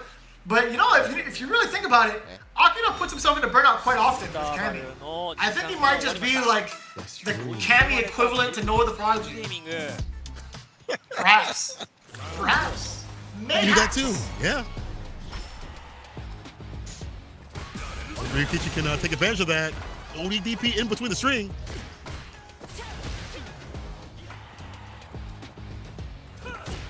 Back to neutral. Whip punish. Able to get the hard knockdown and bait out the ODDP. Things are not looking so good. He'll probably aim for the drive gauge. He doesn't actually. Maybe that dash up throw was to bait out the parry. Parry, man, no! Don't do a parry, man. Now we don't have any bar to utilize, and now you're burnt out, and now it's looking real bad. One more interaction. -2.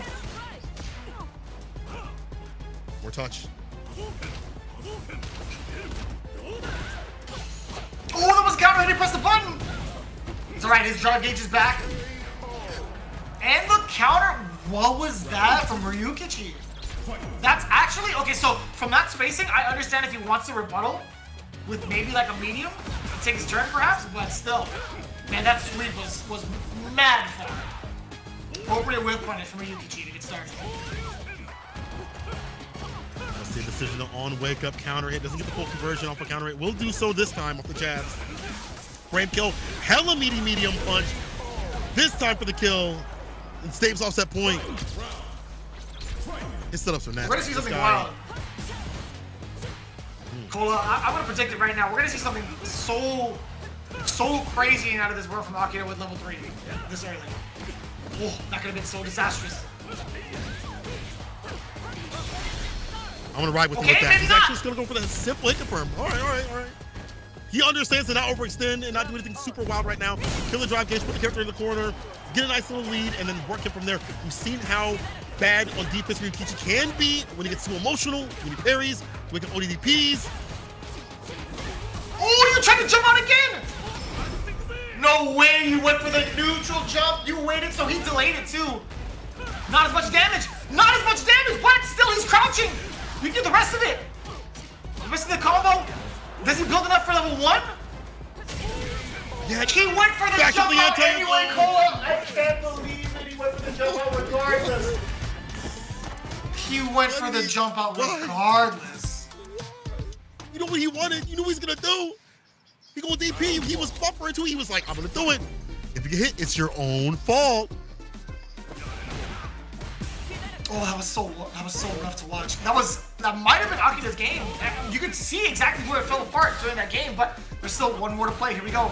Ryukichi starting to knock on the door also with a couple of his lights, but now being at this space, they cannot whiff. Oh, awkward too. On the fireball, backspin. Do not stick out a back crash. I feel like it'll be a whip punish. Try to go for a raw sweep. ODDP in between the string of the go right kick. Now that overhead from happening. And that's the classic crouching medium punch drive rush buffer against Cammy. Good against a lot of her buttons. her in general. Utilizing that roundhouse a little bit more. Crouching medium punch within the right spacing too. Plus frames after that. Counter hit? Are you gonna go for level 2? Yeah, you have to for the burnout, right?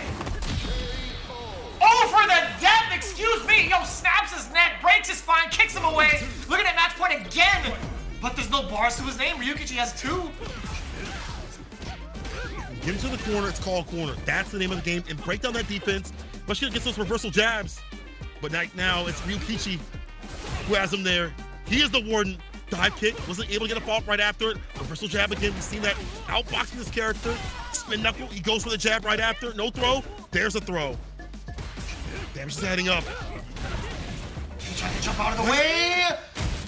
Level 3. It's gonna be the right equalizer, right? So the damage is gonna be in there intact. He builds up some of his gauge.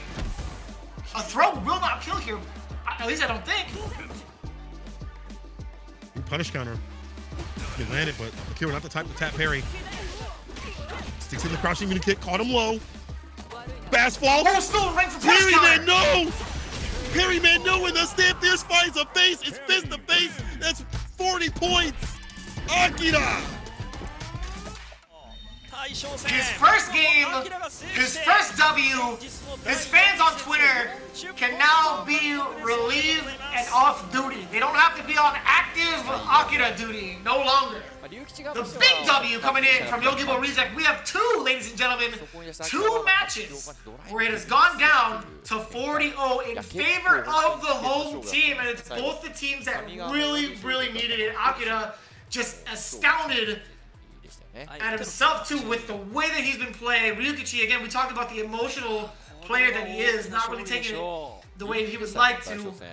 But again, Akira just absolutely beside himself with the way he's been playing both the attack of the drive gauge and the harassment from the mediums. A beautiful medley of offensive pressure, truly. 100%. We mentioned it. If you keep tapping parry, man's gonna grab you continuously, and that's been happening thus far in the end part of that match. That was the way he got at least close to the kill right after. This guy, Akira, is incredible, man. And it's good to see him back in business. It's been since September that he's been able to play at the league. He's obviously played at CFA, he's practiced, he's played in tournaments. But out here in the league, it's a different sort of pressure with the people fighting for you. 40 points, Yogibo. 40 points, man. That puts them at 105 in total tally. We'll get the full breakdown for all the points overall. But hey, that's a lot of points, and that's really, really good. Really, really bad here for Belc Fave Gaming. They were the team I was watching today to see what they're going to do. They still only had 10 points they named. They leave with nothing in their hands. As we get closer to the halfway point of the season, we start switching things up. It's going to get even more devious for them. Next time they'll meet, it'll be a switch up where they're on the other side. But there has to be something different in terms of strategy, in terms of how they're playing, in terms of endurance. They have the skill. They have to put it together, though. よかったんですけど、やっぱドキドキしたのは。We are going to get a little bit of the interview. A lot of reaction coming in from the commentary side as well, as we get to talk to our winners. Again, pretty much on point. We got to see how they kind of figure it out in terms of like continuing this momentum into the second half. Again, they're just 1 week away before everything gets switched up, before all the rematches happen, right? So with that in mind, again, Torimeshi coming in with the winner interview. Perfect games, but I was really surprised when Tokido said Torimeshi, Dawson, classic, as I was not supposed to go up today. Gotta be ready at any point. They may just send you up and be like, you know what, go. I'm not ready. Yes, you are. Yes, you are. You know what? Yes, you are. You better be ready. That's very Tokido-esque. He does it to his own teammates. What a joker. All right, so Mashar says first game was unfortunate, but great that he won. If Akira lost today, or Akira, sorry, lost today, I was gonna message him. Oh, he was gonna message it, and I bet it was gonna be in Japanese. I bet he learned some foul things to say, like, "Hey man, be better. You're trash." It's maybe funny not. enough. Lashar's super nice. He's been teaching himself Japanese, like how to write Japanese, by doing a lot of like puns. So I'd imagine he would send him like a slew of really bad dad joke-esque puns to just like get him in the mood to like play better. But Who knows? Who knows at this point? I actually, I have to ask Lashar. I want to like try to DM him and be like, hey man, what would you have actually said? Right? Yeah. Oh, I love the camaraderie though. Like from the players already integrated, Lashar integrated well into the team, and the rest of the team members being so welcoming to him. You can see what it means to him overall. Kyo says, I was whacked throughout the game, but my heart was beating at the anchor match. You don't trust Akira like that? Damn, Tokido. He like, go ahead, Akira. But he's like, yeah, that's just, it's like, who's going up next? Like his hand is not stable all the way through. No, not even one bit. No. Oh, that's so funny. It's actually so funny. And I don't even know if Akira felt the same way. He's like, man, I was the one that was nervous too. We are getting the interview in from the side of Akira. And we'll find out exactly that. Let's see. Yeah, I'd imagine the nerves were like all across the board. I think, for one, you haven't seen him play yet. You haven't seen him play throughout the tournament. You haven't seen him play throughout the league. Secondly, you're going up against Ryukichi, who's like mad well versed in that matchup. He is insane in that matchup still. So a lot of pressure going into this matchup, without a doubt. Right? A lot of the shoulders of Akira. But it's great though, because Akira, we've seen him have moments where he's crashed out hard, and you can see it on his stream right after. He is crying and being upset, which I like that emotion. But when he is happy, when he's elated, you see him right after smiling, cheesing, even crying with success, crying for the success. And it's been a lot more where he's been able to contain himself, his emotions, and when things do go bad, he doesn't just falter and fall immediately. It's, let me ride it back, let me pull myself back, save that emotion for later on. You see it right now. He says his teammates were advising him during the game. He's really nervous that he couldn't listen to it. After the game, his team told me it was good, but you don't listen to us at all. Never mind, do what I said at the window. He put them on mute. He said,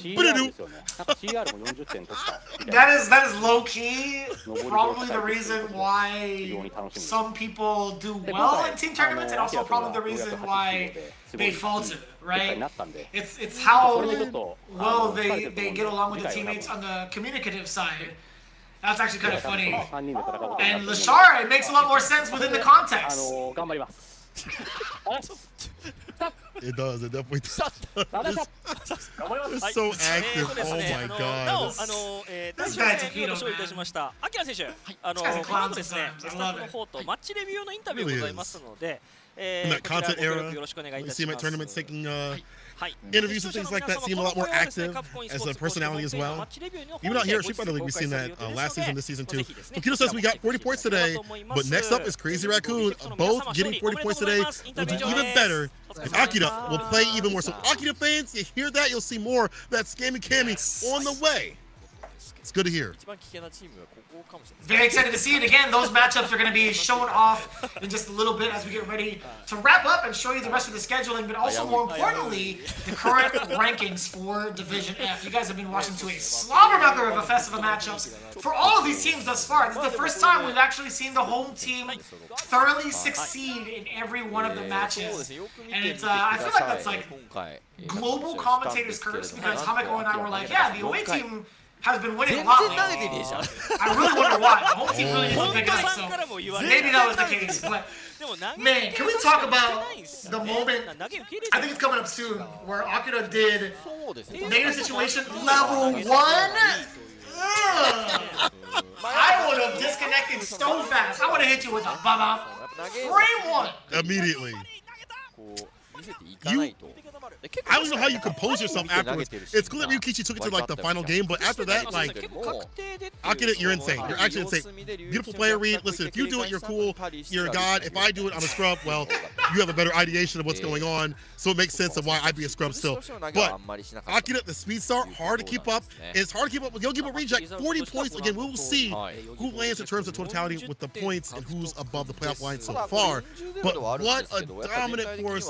Belc Gaming, I'm going to be watching them closely on their streams, their CFN, to see what they're going to be doing. We've seen how some of these other players and other teams, when they're not as informed what they're doing in terms of evolving their character. Even Bonchan today, he's like, let me add Stan Light Kick to my play. Let me start putting that out there every so often as like the buffer.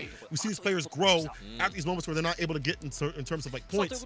We'll see what Belc Gaming does later on. But that wraps up today's episode. We've had a lot of good matches, a lot of 40 bombers, but I think it makes sense when you watch the matches, right? The meta's evolving, the players are evolving too as well. They are figuring out things to do against certain players and things like that, and it's just great to see Street Fighter taken to this high level. 25-20 CAG, Hiroshima Team Itsuka taking that lead. You see Crazy Raccoon getting the 40 bomb over VARREL, and Belc Gaming not getting any points against Yogibo Reject. 40 points in totality with those last two games. It's a lot in the pocket. And we're learning a lot of new things too. We're getting exposed to a lot of different matchups, a lot of exposure in regards to like how those matchups are being played out. But more importantly, finally getting to see certain players play under the heat of pressure, right? Being able to have them play under the home team is going to be one of the biggest things to look out for now that we're getting closer and closer to the halfway mark. So again, with Hiroshima Team Ikuza, Crazy Raccoon, and Yogibo, they get their matchups out of the way from the home side. Let's see how that plays out during the second half, right? We still have one more week to play before we even touch the halfway point. But as it stands right now, Hiroshima Team Ikuza at the front with 115 points, CAG OSAKA with 110, Yogibo Reject, newly invigorated with 105, Crazy Raccoon with 95, VARREL with 60, and Belc Gaming with 10 points only to their name. That's something I thought I'd never say in my lifetime. These cats have been in the top spot of Street Fighter League continuously.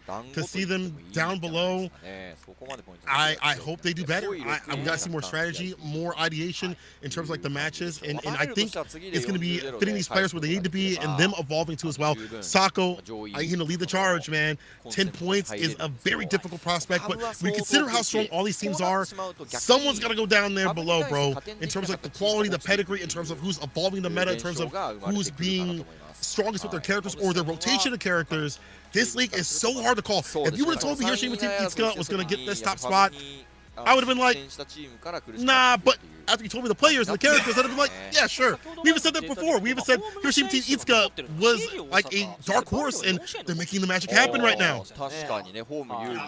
By name, I will say you are 100% correct because of their history in the league, right? They've been reformed and newly reinvigorated. We talked about how it was pretty much like gutting the old members and putting in a brand new roster, right? You have a new leader as well, so I think them being on the up and up currently with the graphic, it makes a lot of sense because of how they've composed their team. You have two characters that are rarely practiced against, Aki and Lily. You have a strong leader in Akko who's been a veteran of the scene for so long.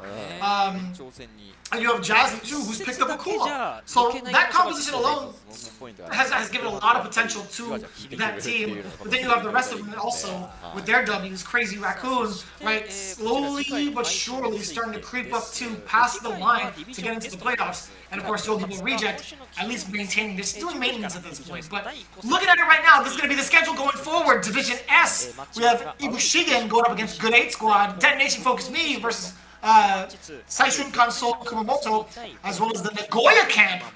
NCP Oja versus Shinobiism Gaming. That's actually going to be kind of saucy, man.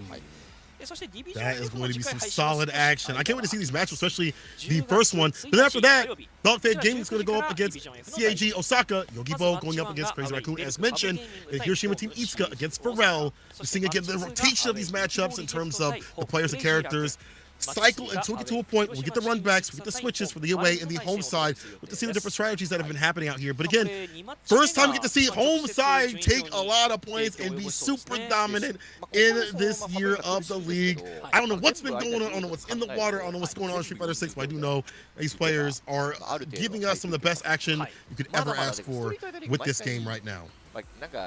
Yeah, we need as much of that as possible because, to be honest with you, we only have like one more day in the week to get some of the action in. Until then, we're going to have even more of a little bit of a break because of the fact there's so many events going on within like September as well as October. You guys may have missed it, but we had one of the biggest major premieres going on in Europe with Ultimate Fighting Arena.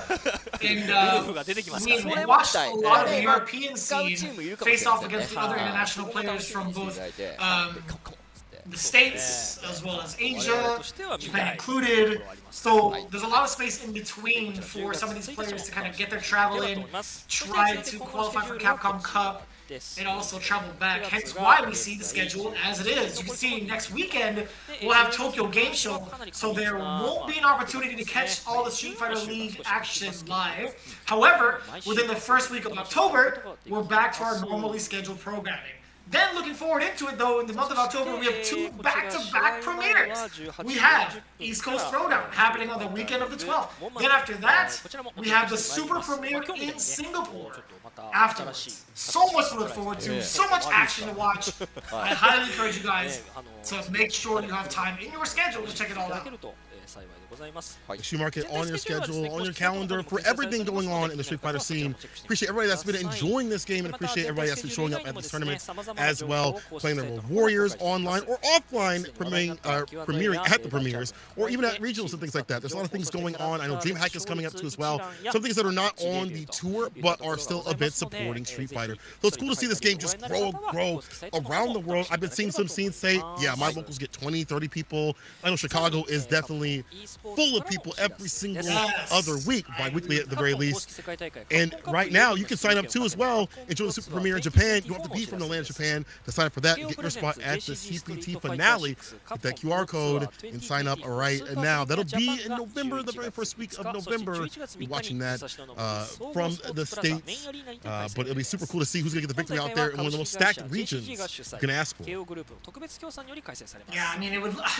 Listen, if I could go back and watch the super premiere in person, that kind of luxury would be excellent, most excellent. But the fact of the matter is, it's so accessible for a lot of the folks on everywhere in the world. This is something you cannot afford to miss. The super premiere in Japan has some of the most prestigious players that you could ever ask for that has graced us in the fighting game community. But more importantly, it is going to be something that I feel like a lot of the players are going to be traveling to in their opportunities to get into Capcom Cup this year. However, one thing that is locked in for Japan only, obviously, the World Warrior. Again, being one of the super regions, Japan number 3, week number 3, is going to be a very significant deal. That's going to be happening within the first 6 days of October. It's going to be on the 6th, happening at 4:30 p.m. with their start time. It's something you do not want to miss, but also more importantly, if you guys can't happen to catch it in time, there's always going to be a World Warrior recap in the States on the weekends to cap with every region that had happened that week as well. As well as more premieres on the way. Singapore will be on the deck soon after ECT, as you mentioned. There's going to be Blink. There's going to be the one in the UK. The name escapes me. It's like, what's the one in the UK's name? Kings of the World. What a fitting name for like a finale. It's like the very last CPT spot beyond the World Warriors. But it's been a super great watch all the way through. It's going to be a great watch to watch this live. It's going to be live. Yes. Street Fighter League Europe is going to be live. Catch it November 15th all the way to the 26th. They're flying out all the players. You can watch it live and watch the meta evolve live. Again, that's been our wrap here for Division F match number 4. When we come back to it, man, it's going to be so wild. Thank you guys first and foremost for tuning in. But lastly, stay safe out there. Keep playing Street Fighter 6 in Japan. Again, specifically, thank you for having me as a very special guest. We'll catch you for the next one. Take care. See you next Street Fighter action. さあということでこの後は選手の音声入り本日のハイライトをご覧いただきます。お楽しみに。それではディビジョン S 第5節でお会いしましょう。See you! See you! ウリョ対ヒカル試合先鋒戦を見ていきましょう。と速い。これは重なっていない。そしてそれを見逃さなかったヒカル。いやこのコンボ選択も相当技ありだな。さあリーサルとはなりませんがバーンアウト。完全に離すかどうかですね。ここは。不良がこの CA を打つかどうか。うわおい強いね。バウト。まずは足の線空逃げている。そして8強系体育からダブルダメージ。さあこれは気づけない。上落とす。落とした。どうだ。まだ。うわー。捕まれた。いやー、そうか。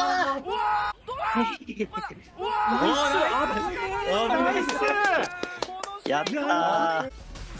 きたー。そしてここで置いていた。やはり電流が。はい。マジで？マジで？ここで置いていた。うわー。そんだけ俺お前のこと好きならいいんだよ。好き。ありがとう。完璧。もう右エッジに達する前にフェニッシュバウト。そのまま CM でそこに行った。ペアしてます。ダブルピー。すごすぎる。もうお前全部出ろ。全然全然いい。全然いい。時間抜けられるか。インパクト。ここでインパクトが溜まってる。さあこのインパクトから追撃をうわ完璧だわ。拾い直して。ナイス。危なかったけどナイスです。いやうまかったわマジで。さあここでバウト。これは済みましたね。はい。ナイス。いいじゃん。オクラスコバンガサーーディ波動後のナイス。読み負けたいやーごめん。そういいとこなかったな。体力もわずかになってしまいます。これは相当マイス3をわーっとお疲れした。マジで強えな。マジ深いぞ。さあこれは確定。画面端寄ったところうまくシミです。ナイス。大将鶏飯ではなくアキラのクラシック神でお願いします。さあマーダーフェイク入りましたね。それありなんだな。パリ投げた。パリが無敵が止まる。ここで打撃で崩した。いやー逆卓だよな。そうだよな。おい